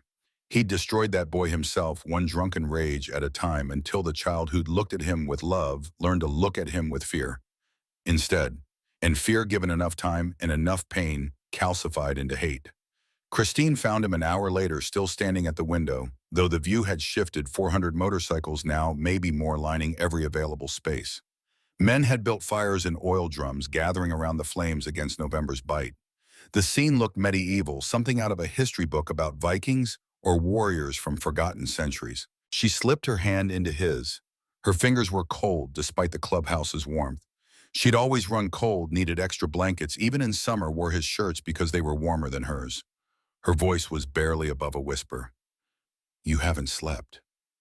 Couldn't. The dreams? Different dreams. Worse ones. She squeezed his hand, understanding, without requiring elaboration. 38 years meant she could read his silences better than most people read words. She knew he was seeing his sons, was replaying every mistake, was cataloging the precise moments where different choices might have led to different outcomes. Marcus glanced toward the office where the shooting had occurred. Someone had boarded up the broken window, but the temporary plywood couldn't hide what had happened. His son had tried to kill his wife. That fact sat in his mind like a tumor, something foreign and malignant that he couldn't extract. "We need to talk to him," Christine said. Not a suggestion, a statement of necessity. "He won't talk to me, hasn't in 32 years. Then we make him listen. How show up with 400 bikers and force a conversation? That's not dialogue, Chris. That's intimidation. I don't mean force. I mean, create a situation where he has to acknowledge us, where silence isn't an option." Marcus understood what she was suggesting. Make the silence more uncomfortable than speaking. Make avoidance harder than engagement. It was the same strategy they used with runaway kids. Don't chase them, just consistently offer a better option until staying away became more painful than coming closer. But Daniel wasn't a confused teenager. He was a 45-year-old man who'd spent decades building armor against the father who'd hurt him. That kind of protection didn't dissolve easily. Movement outside caught Marcus's attention. Riley emerged from the garage apartment, picking her way carefully through the sea of motorcycles. She looked even younger in daylight, wearing the same worn clothes from last night. Her backpack was strapped to her shoulders, ready to run if needed. Marcus recognized. That vigilance never quite left you, even in safe spaces. Christine noticed too. "I'll go talk to her." She left Marcus at the window and intercepted Riley near the clubhouse entrance. Through the glass, Marcus watched them talk. Riley's body language was defensive at first, shoulders hunched, eyes averted, but Christine had a gift for making people feel heard. Gradually, Riley's posture softened. She nodded, followed Christine inside. When they entered, Riley's eyes went wide at the sight of all the men. Some were cooking breakfast on portable grills outside. Others were working on motorcycles, that perpetual maintenance that kept machines running. A few were sleeping on the clubhouse floor, using leather jackets as pillows. It looked like a military encampment, which wasn't far from the truth. Riley found Marcus by the window. Her voice was small. "Did all these people come because of last night?" "Yes." "Because of me." "Because of my wife. But you saved her, so in a way, yes. Because of you." Riley processed this, clearly overwhelmed. "I just yelled. I didn't do anything special." Iron Horse approached, moving with the ease of someone who'd long ago adapted to his disability. He studied Riley with the same assessment Marcus had seen him use on wounded soldiers in Vietnam, quick, thorough, seeing past surfaces to the damage underneath. "You ran toward danger instead of away from it. That's rare, especially for someone your age." Riley looked at the floor. "I had to do something. Most people don't. Most people freeze or run. You moved. That's the difference between living and surviving." The distinction seemed to resonate with Riley. She glanced up, meeting Iron Horse's eyes. "Which one are you?" "Used to be surviving. Took me 20 years to start living." He gestured to his missing arm. Lost this in '69, landmine. Spent 2 decades being angry about it. Then I realized Ikaru was just another way of dying slowly. Riley absorbed this. Marcus recognized the look on her face. She was cataloging Iron Horse's words, storing them away for later examination. Smart kid, damaged but smart. Preacher arrived with Dawn bringing donuts and his particular brand of quiet wisdom. He surveyed the gathered brothers, the encampment atmosphere, the controlled tension that came from warriors waiting for orders. He set the donuts on the bar and moved directly to Marcus. How many now? 500, maybe 6. And you're planning what exactly? It was the question Marcus had been avoiding. I don't know yet. You're going to have to decide soon. These men came ready for war. You can't leave them hanging. Marcus knew this. Leadership meant making decisions, especially hard ones, especially when no good options existed. But every choice he considered led to pain, either betraying his brother's trust or confronting his son with violence. Preacher seemed to read his struggle. His voice dropped, meant only for Marcus. You can't protect him from this. He's my son. He tried to kill your wife. The words landed like physical blows. Marcus wanted to argue to find some explanation that made this less devastating. But Preacher was right. Daniel had crossed a line that couldn't be uncrossed. Blood didn't excuse attempted murder. The old chaplain continued, his tone gentle but uncompromising. I know what you're feeling. Torn between two families, the one you were born into and the one you built. But sometimes you have to choose. What if I choose wrong? Then you'll carry that, same as you carry everything else. But not choosing is also a choice, Black. And it might be the worst one. Marcus looked out at the gathering. Men who'd answered his call, who'd driven through the night, who trusted him to lead them correctly. They deserved better than a president paralyzed by personal tragedy. Stone appeared with his phone screen showing a text message. Hammer and Dog found the car from last night, abandoned 2 miles from here, running the plates now. Progress. Marcus seized on it, grateful for concrete action. Any surveillance footage from nearby businesses? Working on it. Most shops in that area close by 9, but there's a gas station with cameras. Getting the footage now. Riley had been listening from her position near the wall. She stepped forward, hesitantly. I can describe him again. Better, I mean. I've been thinking about what I saw. Stone pulled out his notebook. Riley closed her eyes, that peculiar concentration of someone replaying memory. He was tall, over 6 feet. The way he moved it was purposeful. Military, maybe, or someone with training. He checked both directions before approaching. Not nervous checking, but tactical, like he'd done this before. Marcus felt something cold settle in his stomach. That description could fit dozens of people, but combined with the Snake Rider's tattoo, it narrowed considerably. Riley continued, the eyes still closed. The tattoo was here. She touched her inner left wrist. And when he raised the gun, I saw something else. Another tattoo on his forearm, smaller. I couldn't see details, but it looked like letters or maybe numbers. Stone was writing quickly. What kind of letters?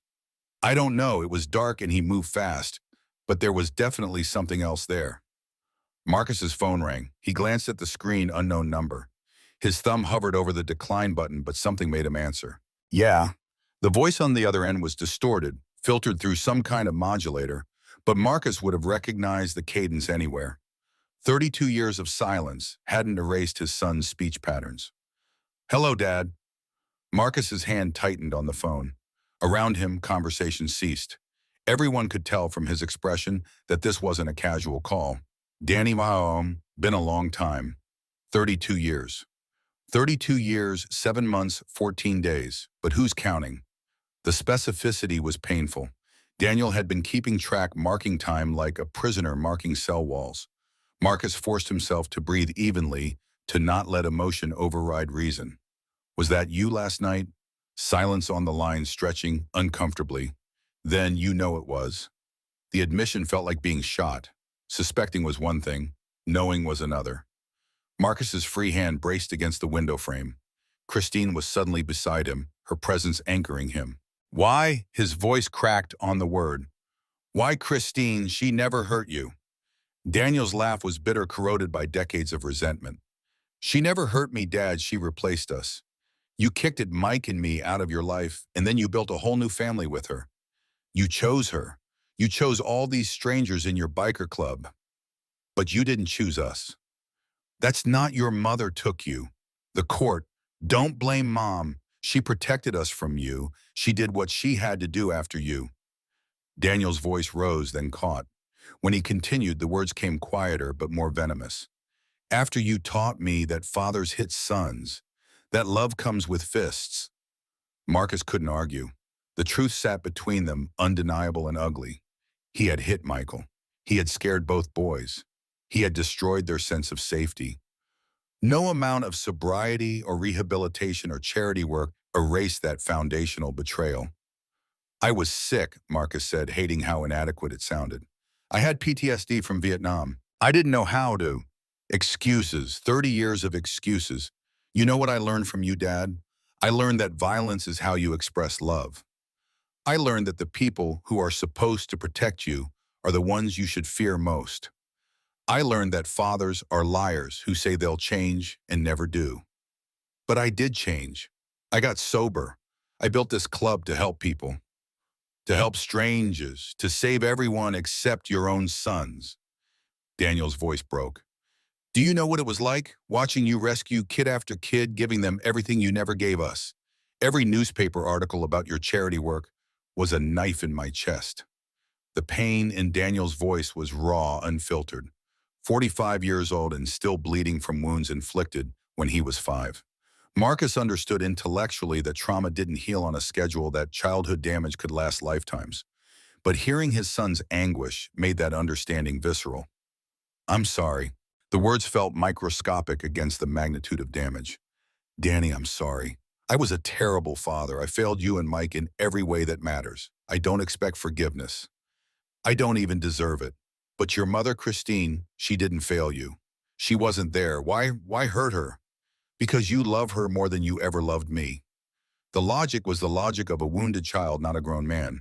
But Marcus recognized it anyway, the desperate mathematics of damaged kids who equated love with attention, who measured worth by comparison, who believed that for someone new to be loved, someone old had to be discarded. That's not true, Marcus said. I loved you. I love you. I was just too broken to show it correctly. Too late now. It's never too late. Daniel laughed again, that same corroded sound. Yes, it is. I'm 45. You're 62. We're strangers who happen to share DNA. Whatever chance we had died the day you raised your hand to Mike. Marcus wanted to argue, wanted to insist that redemption was always possible, that relationships could be rebuilt. But the words stuck in his throat because he wasn't sure they were true. Some things once broken stayed broken. Some distances once created couldn't be closed. So what now? Marcus asked. You're going to keep trying to kill my wife until you succeed? I'm going to make you feel what I felt. I'm going to take away everything you love piece by piece until you understand what it's like to lose your family. Danny don't. And that girl, Riley, the one who saved Christine, I know where she is. Marcus's blood froze. She's 16 years old. She's got nothing to do with this. She has everything to do with it. She saved your wife. She's another kid you're going to rescue, another stranger you'll choose over your own sons. So yeah, she's involved. If you touch her, Derita, you'll what? Come find me. We both know you won't, because you're too ashamed to face me. You've been too ashamed for 32 years. The line went dead. Marcus stood holding the silent phone, feeling like he'd been physically struck. Around him, his brothers waited, reading disaster in his expression. Stone spoke first. What did he say? Marcus forced himself to focus, to compartmentalize emotion and think tactically. He admitted it was him, or at least his order. He's threatening Christine again, and Riley. Hammer's response was immediate. Then we move on, Snake Riders. Now, all of us. Several brothers voiced agreement, the energy in the room shifting toward violence. Marcus raised his hand, calling for silence. They gave it instantly but reluctantly. We're not doing this. Confusion rippled through the gathering. Iron Horse voiced what others were thinking. Blackie tried to kill your wife. Threatened her again. Threatened a kid under our protection. We have to respond. I know. Then what are we waiting for? Marcus looked at the faces surrounding him. Good men, loyal men, men who'd follow him into hell if he asked. But he couldn't ask them to go to war against his son. That burden was his alone. I'm going to talk to him. Face to face, Stone objected immediately. He'll kill you. Maybe. That's suicide, Black. It's the only way. If I show up with all of you, it's intimidation. But if I go alone, maybe he'll actually talk. Christine's voice cut through sharp with fear and determination. Then I'm coming with you. Absolutely not. He's angry at me. At us. This is between the three of us. Chris, you don't get to protect me from this. He tried to kill me. I deserve to face him too. Marcus wanted to argue, wanted to invoke husband authority or club hierarchy or any of the dozen reasons why Christine should stay behind where it was safe, but he saw the set of her jaw, the steel in her eyes, and knew arguing would be pointless. Preacher cleared his throat. If you're determined to do this, at least let us position nearby. Not interfering, just present, in case things go wrong. It was a reasonable compromise. Marcus nodded. We'll set up a meeting, neutral ground. Danny and me, Christine if she insists. The rest of you stay back unless you need us, Stone finished. We'll be there. Planning consumed the next hours. Reaching out to snake riders required delicate negotiation.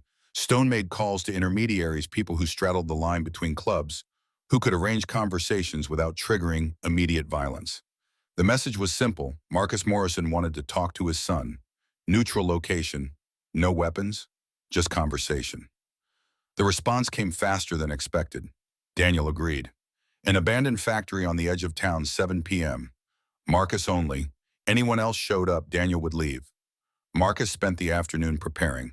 Not weapons he'd promised to come unarmed, but mentally, emotionally gathering the fragments of things he'd wanted to say for 32 years into some kind of coherent message.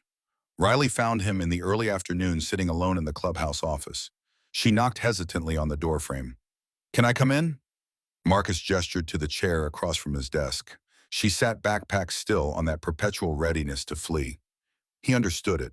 Trusted spaces were rare when you'd learn that safety was temporary. I heard what he said about me.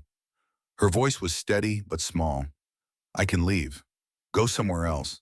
I don't want to be the reason you're not leaving. But if I'm putting everyone in danger, you saved my wife's life. That makes you family. We don't abandon family when things get hard. Riley looked at him with something like wonder. You barely know me. I know you ran toward danger to help a stranger. I know you are scared, but you're not letting fear control you. I know you're 16 and you've probably seen more ugliness than most people see in a lifetime. That's enough. She bit her lip, fighting emotion. My whole life, nobody wanted me. Foster homes treated me like a problem to solve. Social workers saw me as a case file. Teachers looked through me like I was invisible. You're not invisible here.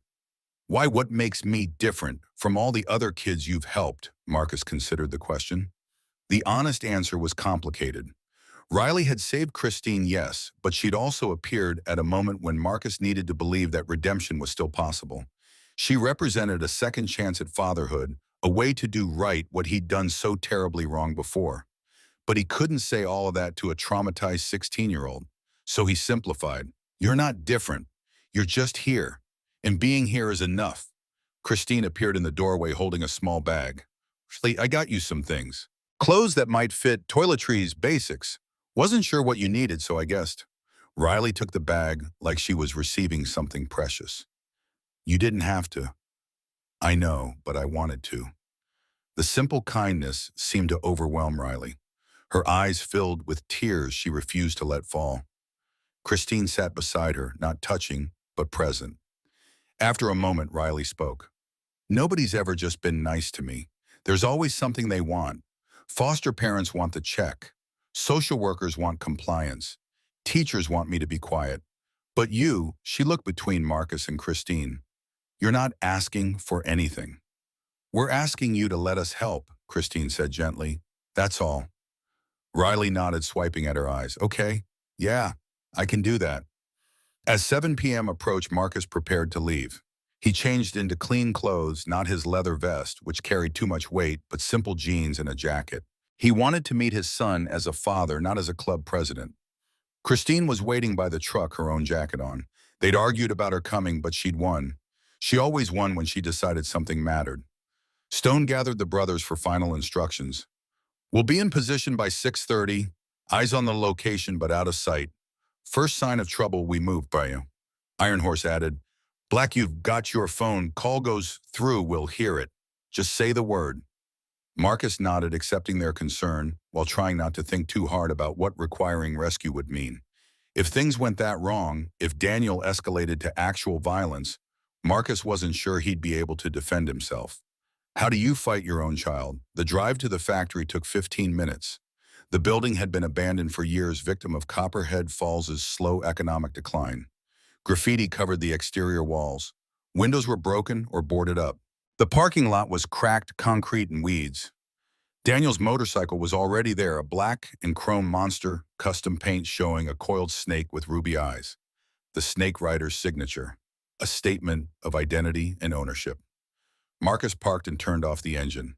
For a moment, he and Christine sat in silence. Whatever happens, she said quietly, don't apologize for me. For us. You've built a good life. Don't let him make you feel guilty for that. I destroyed his childhood. You were sick and you got better. That's not a crime. It doesn't feel like enough. It never will, but it's what you have. They got out. The factory door stood open, darkness beyond. Marcus's heart was pounding, his palms sweating despite the cold. This was worse than any firefight in Vietnam. In combat, enemies were clear. But facing your own damaged son, knowing you'd created that damage, there was no training for that. They stepped inside. The interior was vast, empty, except for old machinery and scattered debris. Dim light filtered through broken windows, and in the center of the space waiting was Daniel. Marcus hadn't seen his son in 32 years. The last time Daniel had been 13, still carrying traces of childhood in his face. The man standing there now was a stranger, tall, broad-shouldered, weathered by time and choices. But the eyes were the same. Those were still Daniel's eyes, his mother's eyes, looking at Marcus with an expression that mixed hatred and longing and pain so deep it had become identity. Father and son faced each other across 30 feet of empty factory floor. 30 feet that might as well have been 30 years, 30 decades, 30 lifetimes of distance. Daniel spoke first, his voice echoing in the cavernous space. You actually came. You asked me to. I didn't think you would. Thought you'd hide behind your brothers like always. Marcus let the jab land without responding. Christine moved to stand beside him, a united front. Daniel's eyes shifted to her. So you're the woman worth more than his sons. Christine's voice was steady. I'm the woman he built a life with after you and your brother decided you didn't want him in yours. Decided we were kids. We didn't decide anything. He destroyed our family and then acted like we were the ones who walked away. Marcus found his voice. You're right, I destroyed our family. I take responsibility for that. I was drunk, violent, and dangerous. I failed you both. That's on me. Daniel seemed surprised by the direct admission. His prepared defenses wavered slightly. That's it. No excuses about the war, about PTSD, about how hard it was. Those are explanations, not excuses. I had reasons for why I was broken. I didn't have an excuse for breaking you. The distinction seemed to reach something in Daniel. His posture shifted infinitesimally, some of the rigid anger loosening. Do you know what it was like, being 10 years old and watching other kids with their dads, father-son baseball games where I went alone? School plays where I looked for you in the audience and you were never there.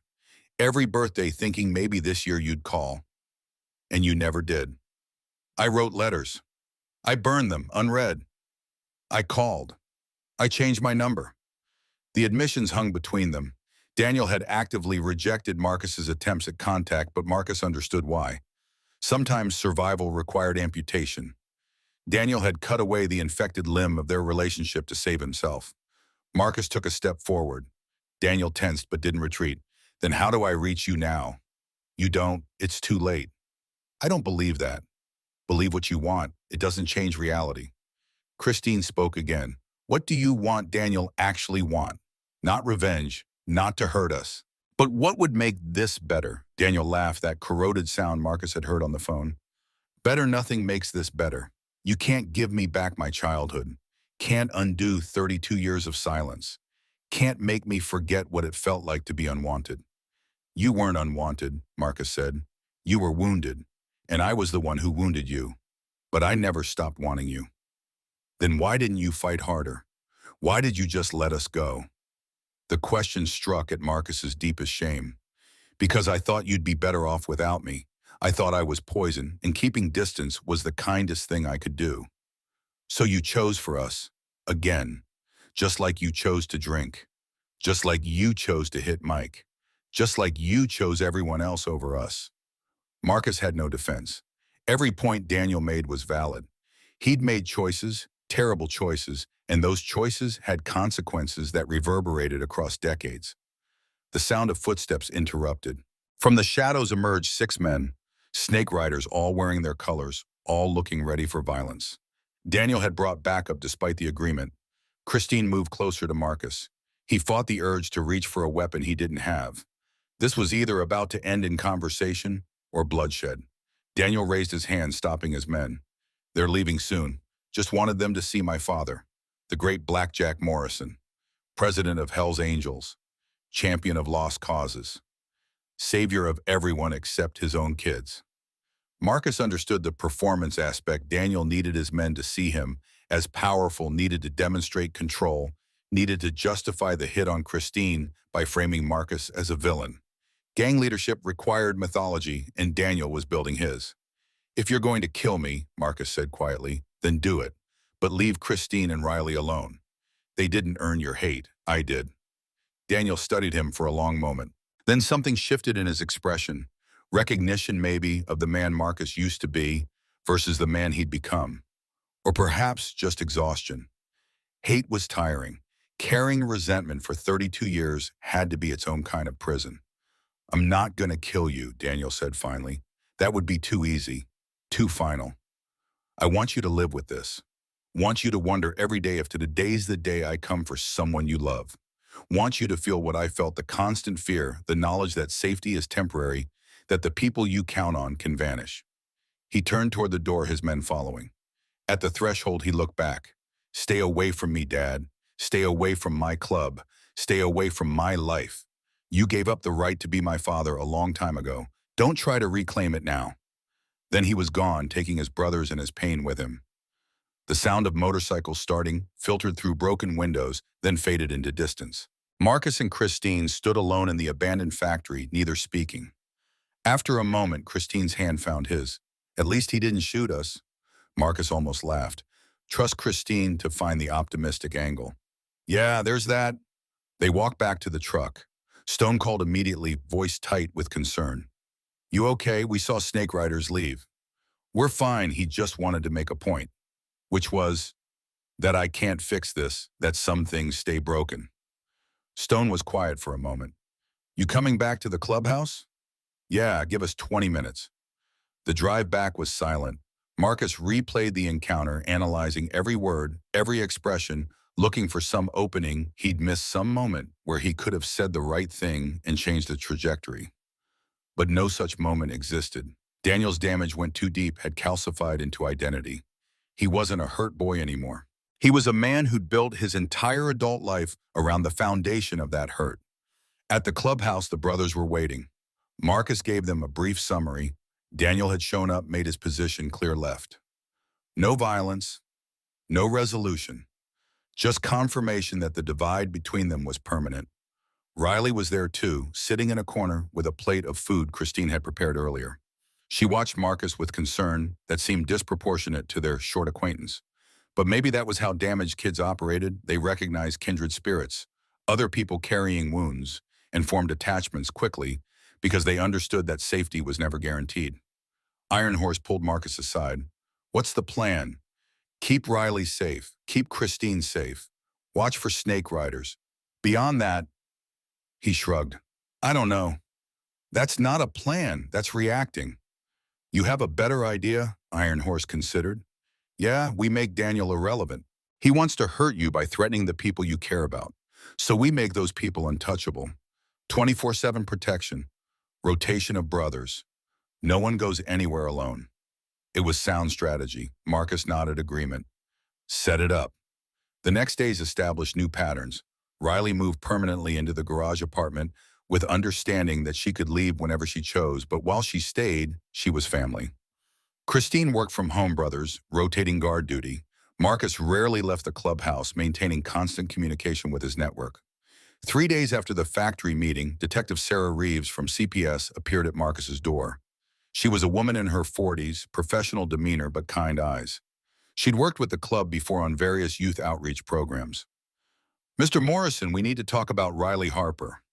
Marcus had been expecting this. You couldn't have a 16-year-old runaway living in your garage without eventually attracting official attention. He invited Detective Reeves inside, called for Christine. They sat at the kitchen table. Reeves had to file Riley's case history, 4 foster homes in 18 months. Multiple reports of behavioral issues, though Marcus suspected those issues were actually trauma responses. The most recent placement had ended when Riley ran.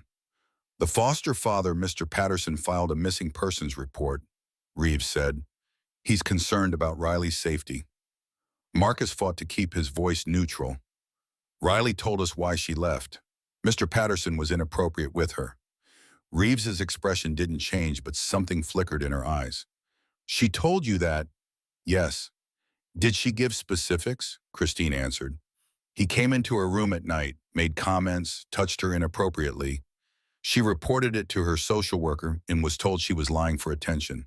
Reeves made notes.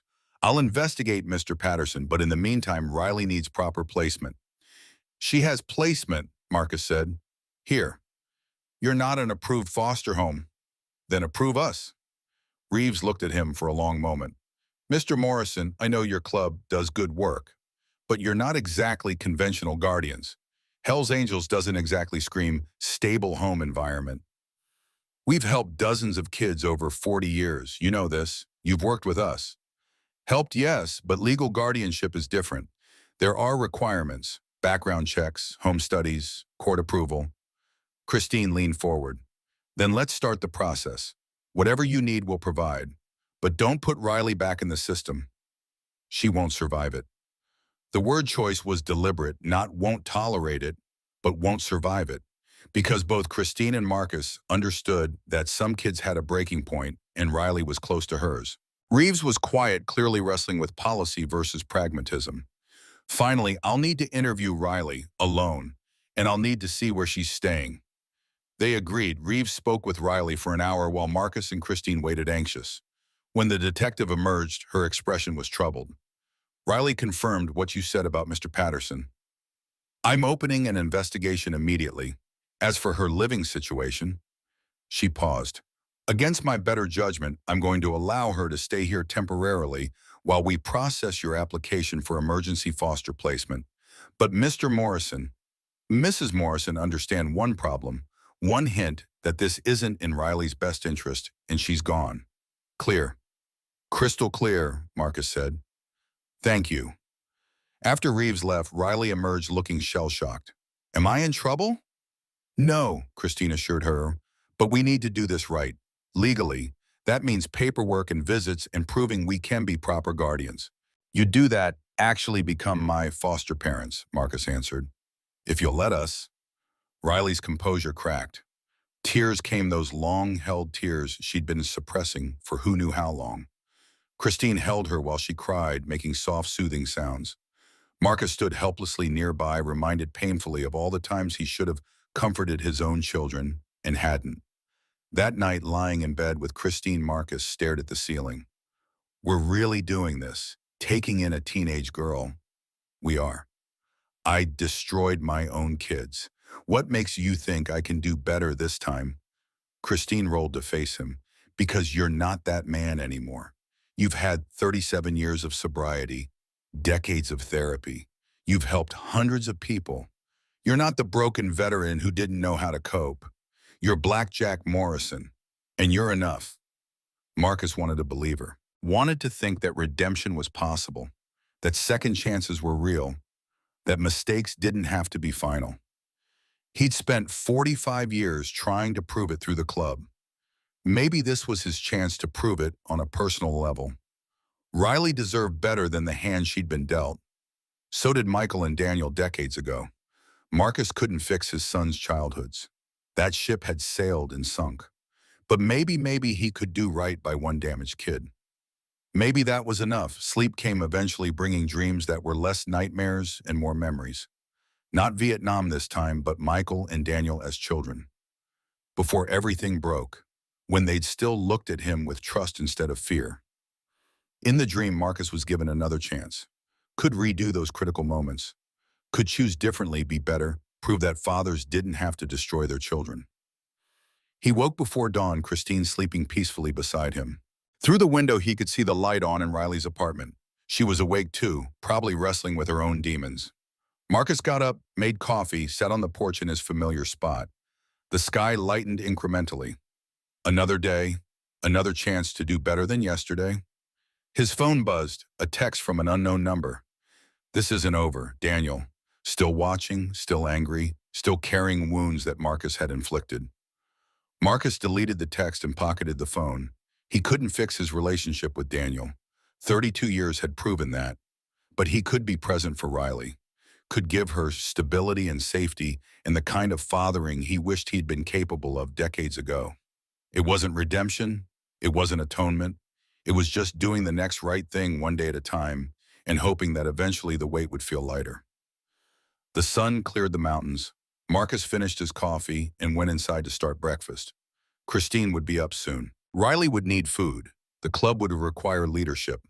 Life continued relentless and demanding. And Marcus Morrison, at 62 years old with trembling hands and decades of regret, was still standing, still trying, still believing that broken men could become builders, one careful choice at a time. Part 3, 3 weeks after the factory confrontation. Marcus woke to find Riley sitting on his porch at 4 in the morning. She'd wrapped herself in a blanket, steam rising from the mug in her hands, hot chocolate, he guessed, because she hadn't acquired a taste for coffee yet. She didn't acknowledge him when he stepped outside, just stared at the darkness like it held answers she couldn't quite decipher. He lowered himself into the chair beside her, his knee delivering its usual morning complaint. For several minutes, they sat in companionable silence. This had become routine, both of them unable to sleep past the early hours, both carrying nightmares that made rest feel like enemy territory. Riley spoke first, her voice barely disturbing the cold air. Christine told me you have sons, that they don't talk to you. Marcus had known this conversation would come eventually. Yeah. What happened? The question was simple. The answer wasn't. Marcus considered deflecting, offering some sanitized version that would preserve his dignity. But Riley deserved honesty. She'd seen enough lies from adults to recognize them instantly. I hit one of them, my oldest. He was 8, I was drunk and angry, and I backhanded him hard enough that he fell and cut his head open. Riley absorbed this without visible reaction. She'd probably witnessed worse in her 4 foster homes. And that's why they left. That's why their mother left with them. That's why the court gave custody to their aunt. That's why they haven't spoken to me in 32 years. Do you wish you could take it back? Every day, every single day. Riley sipped her hot chocolate. Marcus could see her processing, comparing his story to her own experiences, trying to map his failures onto the landscape of adults who'd failed her. Finally, she asked the question he'd been waiting for. Are you going to hit me? The directness gutted him. Not because the question was unfair. It was completely reasonable given his history and hers, but because it revealed how much courage it had taken her to stay. She'd heard about his violence and chosen to remain anyway, but the fear hadn't disappeared. It had just been temporarily suppressed. Marcus turned to face her fully. No, never. I'm sober 37 years. I've been in therapy for 3 decades. I learned what triggers me and how to manage them. But more than that, I learned that violence is a choice. I chose it before. I choose differently now. What if you get angry? I get angry plenty. Ask Christine, but anger doesn't require violence. That took me years to understand, but I understand it now. Riley seemed to weigh this. My 3rd foster dad used to say he couldn't help it, that his temper just got away from him. But I noticed he only lost his temper with people smaller than him. Never lost it with his boss or his friends, just me and his wife. The observation was astute. Violence was always selective, always calculated, even when it masqueraded as loss of control. Marcus had eventually realized the same thing about his own behavior. He'd never hit superior officers or veterans larger than himself. Only his wife and children, people who couldn't effectively fight back. Your foster dad is lying. Control is always possible. What varies is whether someone chooses to exercise it. That's what I thought. They fell silent again. Dawn was still an hour away, but the darkness had begun its subtle shift toward gray. Marcus thought about his own father, how that man's violence had shaped everything that came after. I never told my sons this story. He began surprising himself. But my father hit me too, regularly. Started when I was about 5 and continued until he died when I was 10. Riley's attention sharpened. This was clearly unexpected information. Marcus continued, the memories rising unbidden. Patrick Morrison, Irish immigrant factory worker, functional alcoholic. He came home angry every night and took it out on whoever was closest. Usually my mother, sometimes me. I learned early that you stayed quiet, stayed small, tried not to draw attention. The specifics came flooding back with painful clarity. His father's work boots heavy on the apartment stairs. The particular sound his belt made coming out of the loops. His mother's desperate attempts to redirect Patrick's rage. Young Marcus hiding in closets, under beds, anywhere that might provide temporary sanctuary. When I was 8, I tried to protect my mother, stepped between them during one of his rages. He backhanded me so hard I saw stars. Told me to stay out of grown folks' business. Riley's voice was quiet. What did you do? Learned that violence was how men solved problems. Learned that fathers were dangerous. Learned that protecting people you loved meant accepting pain. That's what your son Michael did, protected his brother. The parallel struck Marcus like a physical blow. He'd never explicitly connected those moments, his father hitting him hitting Michael, but Riley had seen it immediately. The cycle repeating, generation to generation, each damaged boy growing into a damaged man who created more damaged children. Yeah, Marcus said, his voice rough. Yeah, that's exactly what Michael did. And I responded the same way my father did. The same violence I'd sworn I'd never repeat. But you stopped. Your father didn't stop until he died. My father didn't have the option I had. No VA therapy, no PTSD diagnosis, no understanding that war breaks people in specific ways. He came back from Korea and just existed, broken and angry until his heart gave out at 42. Riley considered this. Do you think if he'd had help, he would have changed? I don't know, maybe. Or maybe some people are too broken. I'd like to think he would have tried. Is that why you started the club? To help broken people try? Marcus hadn't articulated it that way before, but Riley's assessment was accurate. Yeah, I guess it is. The sky continued its gradual brightening. Marcus could see Riley's face more clearly now, young, but already marked by experience eyes that had seen too much. She reminded him of himself at that age before Vietnam, when he'd still believed that surviving childhood meant escaping damage.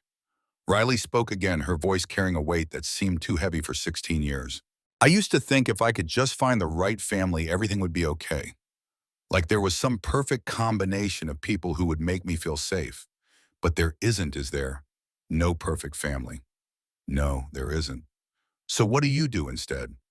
Marcus thought about Christine, about the brothers in the club, about the imperfect but functional family they'd built from collective wreckage. You find people who are trying, who acknowledge their damage and work on it, who choose you repeatedly even when it's hard. Perfect doesn't exist, but trying does. Are you trying with your sons? I tried for years. Sent letters, made calls, showed up at places I thought they might be. Eventually, I realized my attempts were selfish. I was trying to assuage my own guilt, not respect their boundaries. So I stopped, left them alone, hoped that maybe someday they'd reach out if they wanted to. Did they? One of them did, sort of.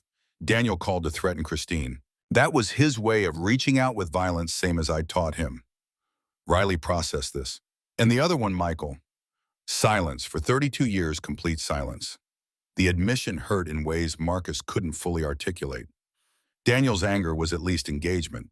But Michael's silence was absolute rejection, a severing so complete it left no room for even hatred.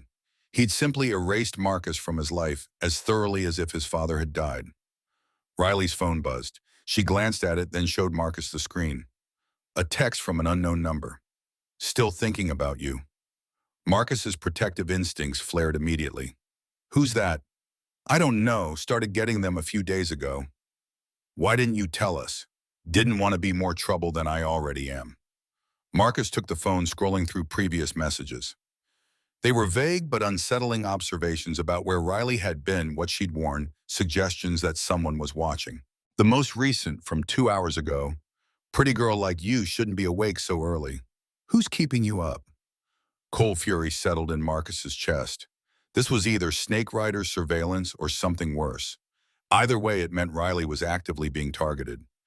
We need to tell Christine and Stone. Get your phone's location history pulled, trace these numbers. Will it help? Probably not. These guys know how to stay invisible. But we try anyway.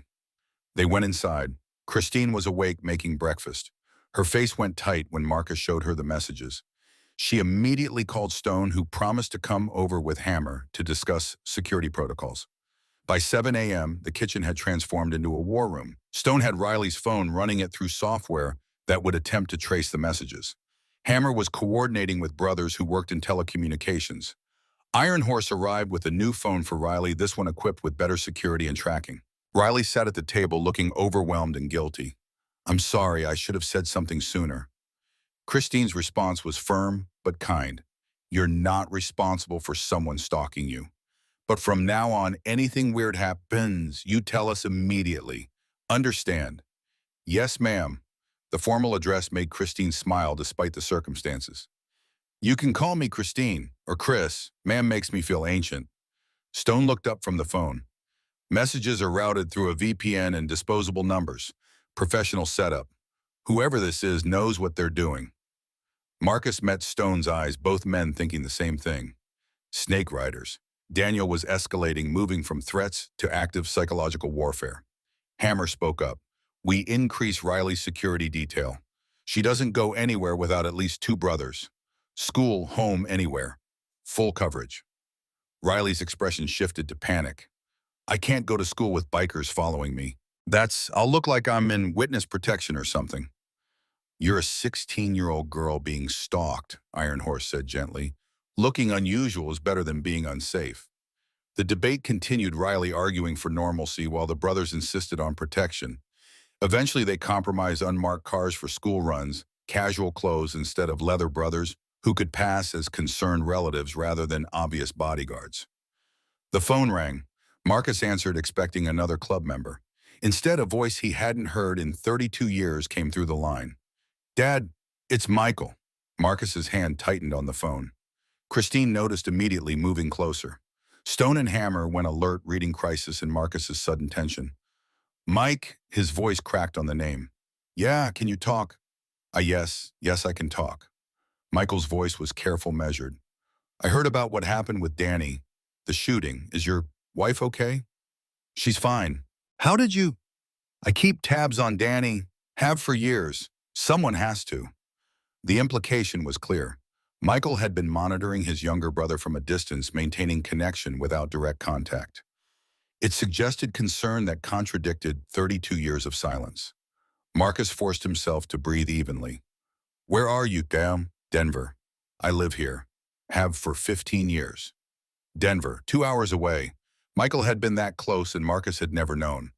The knowledge was simultaneously comforting and devastating.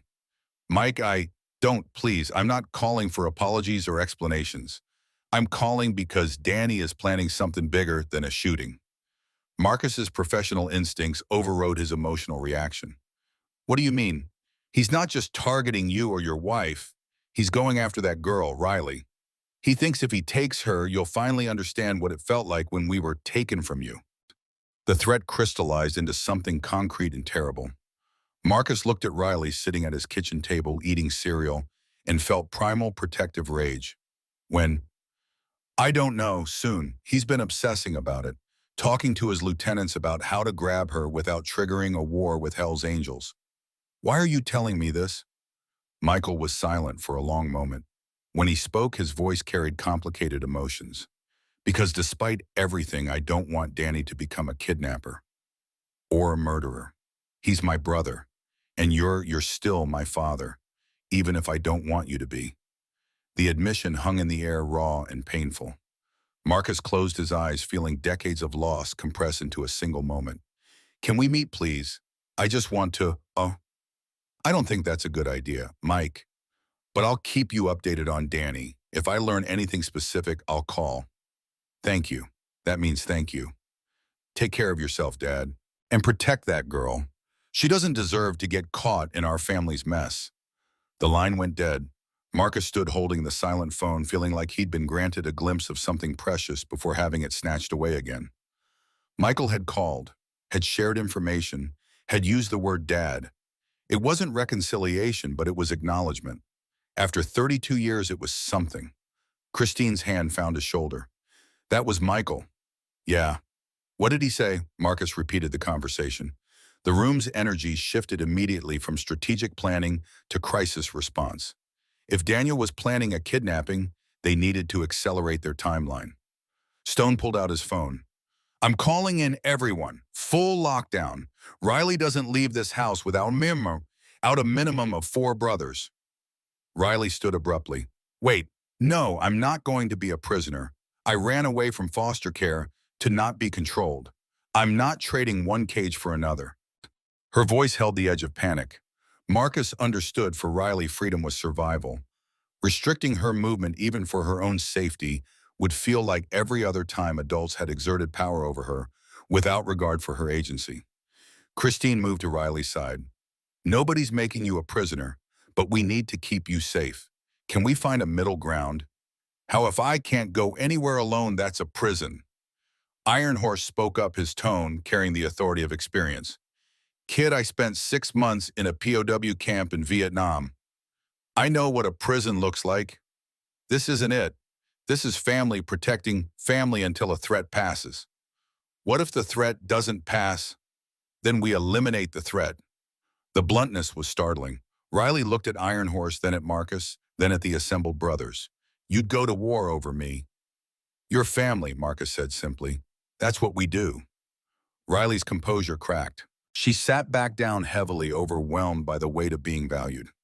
After a lifetime of being disposable, having people willing to fight for her was incomprehensible. The next hours were spent fortifying security.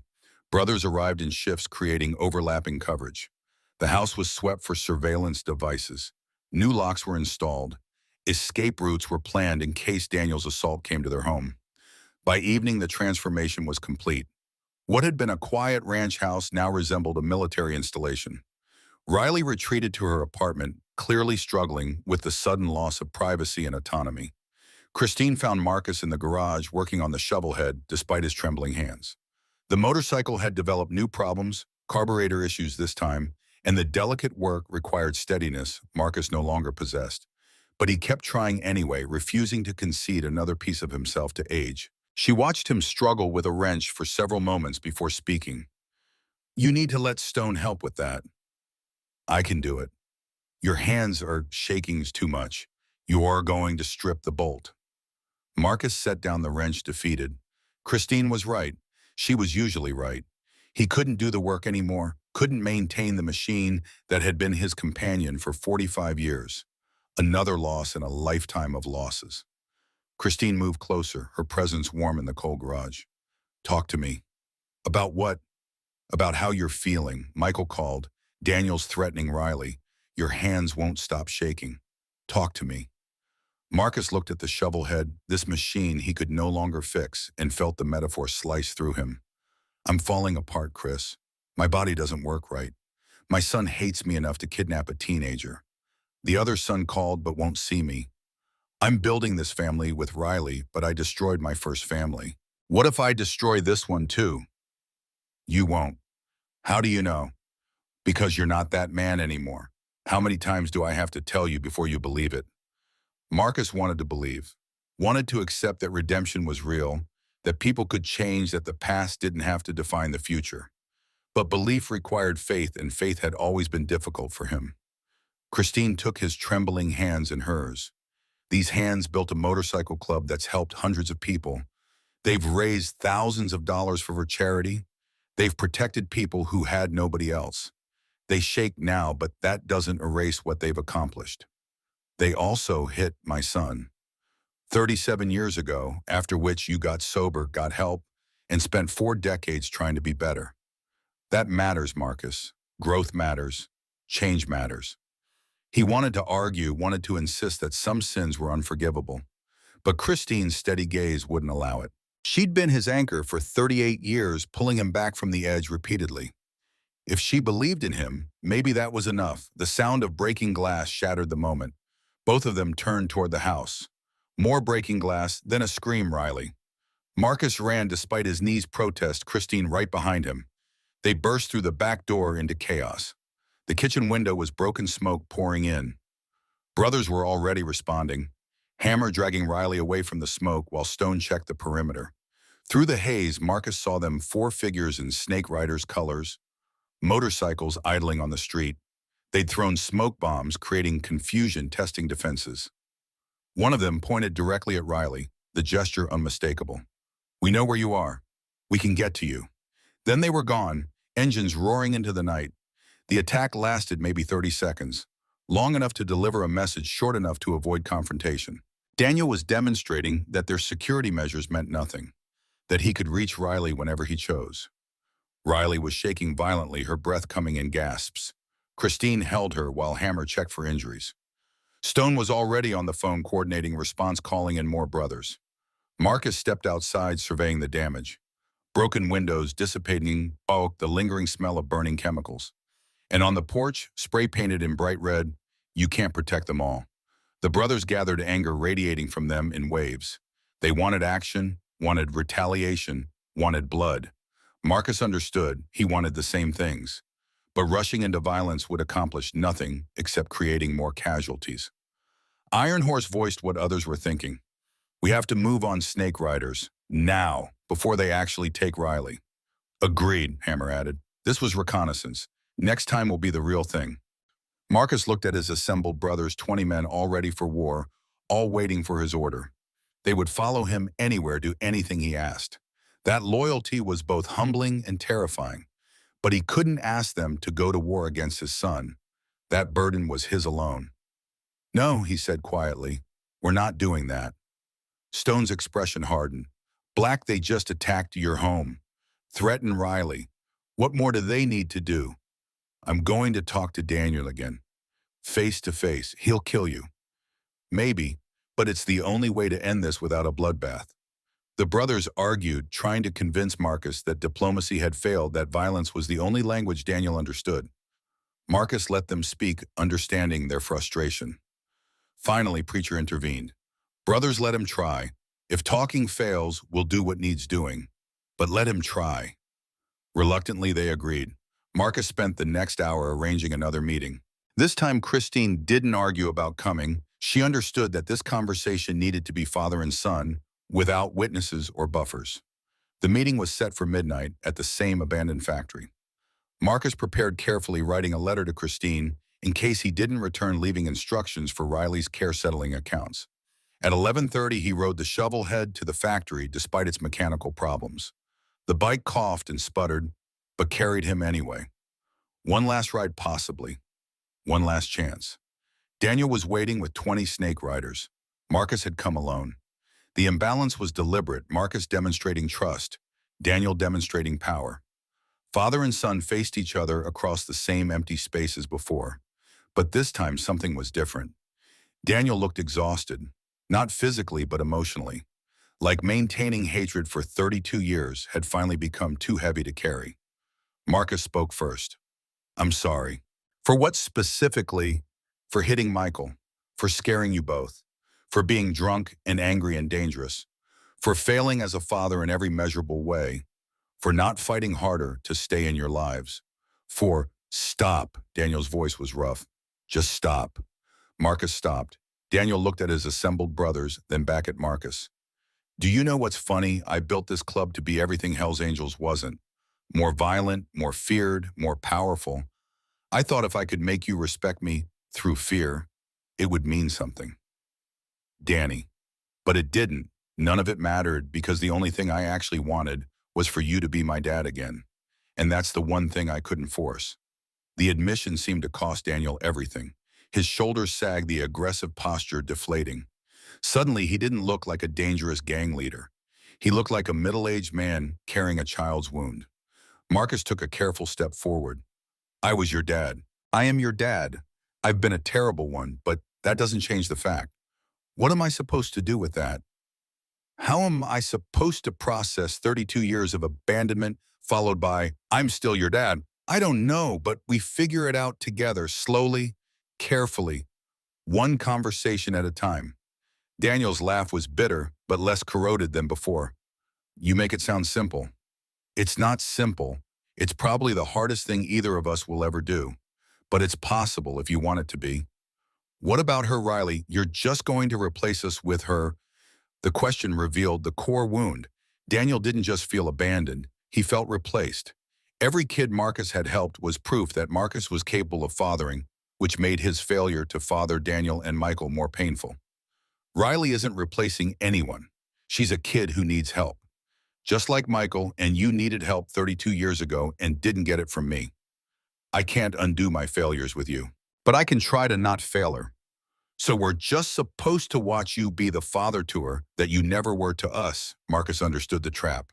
Any relationship with Riley would be interpreted as betrayal by his sons, but abandoning Riley to prove loyalty to Daniel would be its own betrayal, another failure to protect a vulnerable child.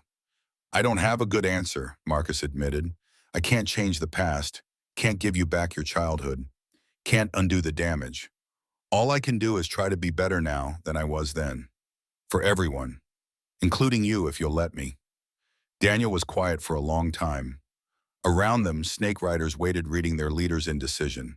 Finally, Daniel spoke to his men. Wait outside. They hesitated. He insisted. Slowly, reluctantly, they left. Alone with his father, Daniel's composure fractured further. I don't know how to not hate you. Hating you has been my identity for so long. Then maybe stop trying to not hate me. Maybe just try to talk to me. Hatred and relationship aren't mutually exclusive. That's a therapist line. I've been in therapy 30 years. I've got lots of them. Daniel almost smiled, almost. This doesn't fix anything. I know. I'm still angry.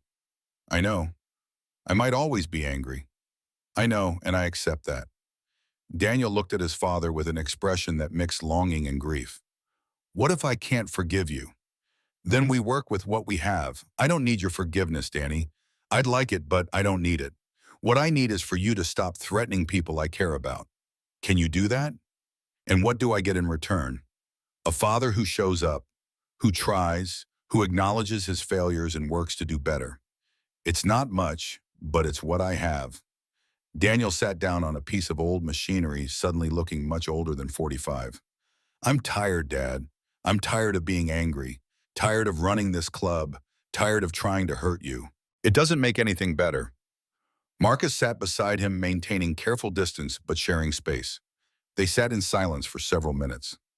Not comfortable silence, but not hostile either. Just two damaged men existing in proximity, trying to figure out if connection was possible. Finally, Daniel spoke. I can't promise instant forgiveness. Can't promise I won't be angry sometimes. Can't promise this will work. I'm not asking for promises, just a chance. What does that look like practically? We talk, occasionally, work up to more frequently if it feels okay. Maybe eventually you meet Christine properly.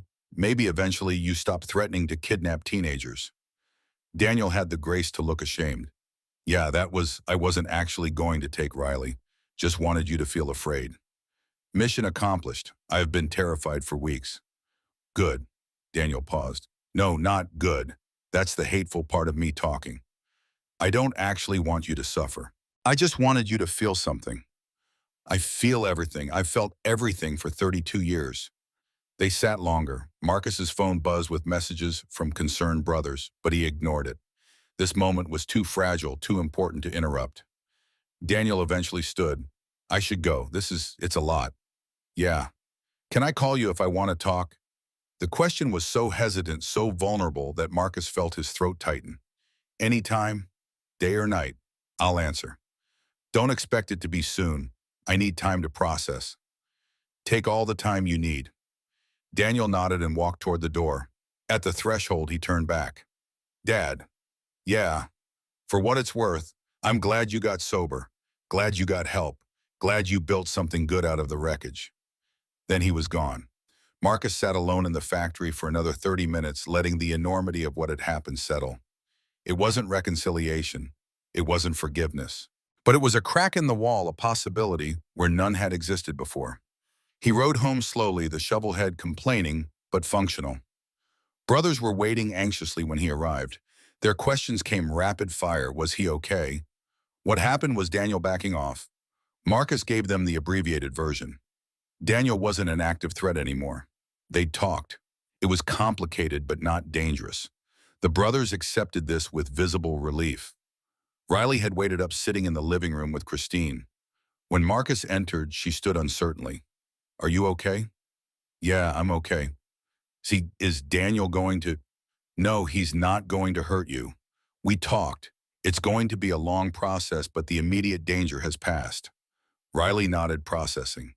Then unexpectedly, she hugged him. Quick, awkward, but genuine. Thank you for protecting me. Marcus returned the embrace carefully. That's what family does. The following months established new patterns. Daniel didn't call immediately, true to his word. He needed time. But 6 weeks after their conversation, Marcus's phone rang at 2 a.m. Daniel's voice was hesitant. Can't sleep, thought I'd call. They talked for 20 minutes. Nothing profound, just surface conversation about motorcycles and weather and neutral topics. But it was contact. It was engagement. It was something. The calls became semi-regular. Once a month, maybe. Sometimes Daniel sounded angry. Sometimes fine. Sometimes almost friendly. Marcus learned to accept whatever Daniel brought to the conversation, to not demand more than his son could give. Riley thrived under Marcus and Christine's guardianship. The formal adoption process moved forward, complicated but progressing. She enrolled in school, made cautious friendships, began therapy to address her trauma. Slowly, carefully, she learned that stability could be real. 2 years after the factory shooting, Marcus turned 64. The club threw a party low-key by their standards, just the core brotherhood and close friends. Riley, now 18 and legally adopted, helped Christine organize everything. Michael sent a card, not a long message, just, "Happy birthday, Dad. Maybe we can talk soon. Sean M." It was the first direct contact in 34 years. Marcus held the card like it was made of glass, reading the 6 words repeatedly, finding hope in their careful phrasing.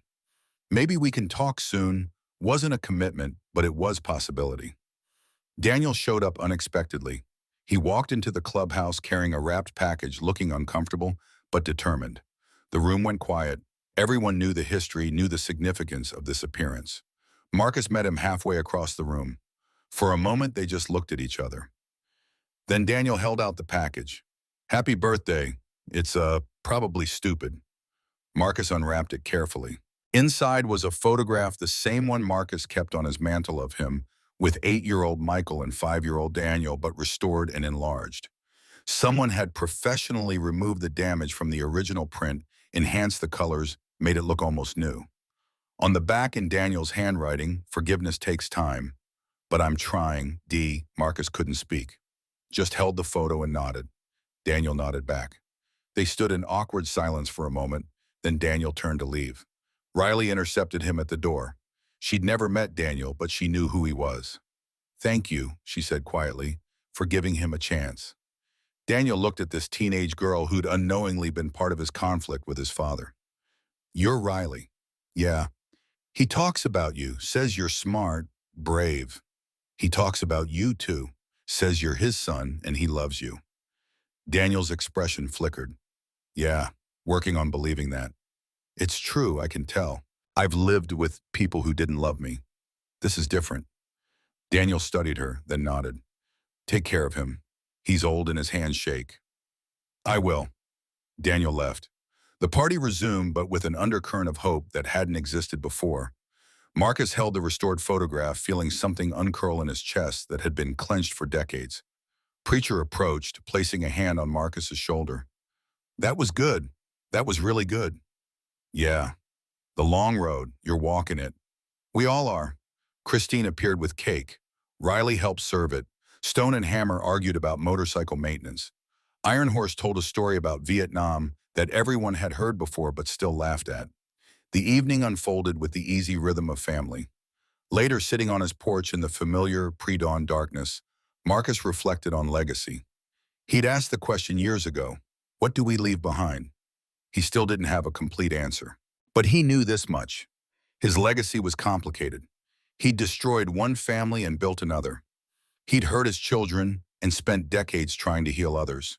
He'd failed catastrophically and succeeded modestly. He'd been a terrible father and might yet become an adequate one. The scales would never balance. Some damage couldn't be repaired. But Marcus was learning that redemption wasn't about achieving perfection. It was about showing up day after day and trying to do marginally better than yesterday. Daniel was trying, Michael was considering trying, Riley had been saved. Christine still believed in him. The club still stood. His hands still shook, but they could still hold photographs, could still answer phones when his sons called, could still help when help was needed. At 64, Marcus Morrison was still broken, still carried Vietnam in his nightmares and guilt in his waking hours, still missed the steadiness his body once had, still wished he could rewrite history. But he was also standing, still breathing, still capable of love and being loved, still building one careful choice at a time. The sun cleared the mountains, painting everything gold. Marcus finished his coffee and went inside to make breakfast. Christine would wake soon. Riley would emerge from her apartment. Another day stretched ahead, full of possibility and challenge in equal measure. The long road continued, and Marcus walked it step by imperfect step towards something that looked almost like peace.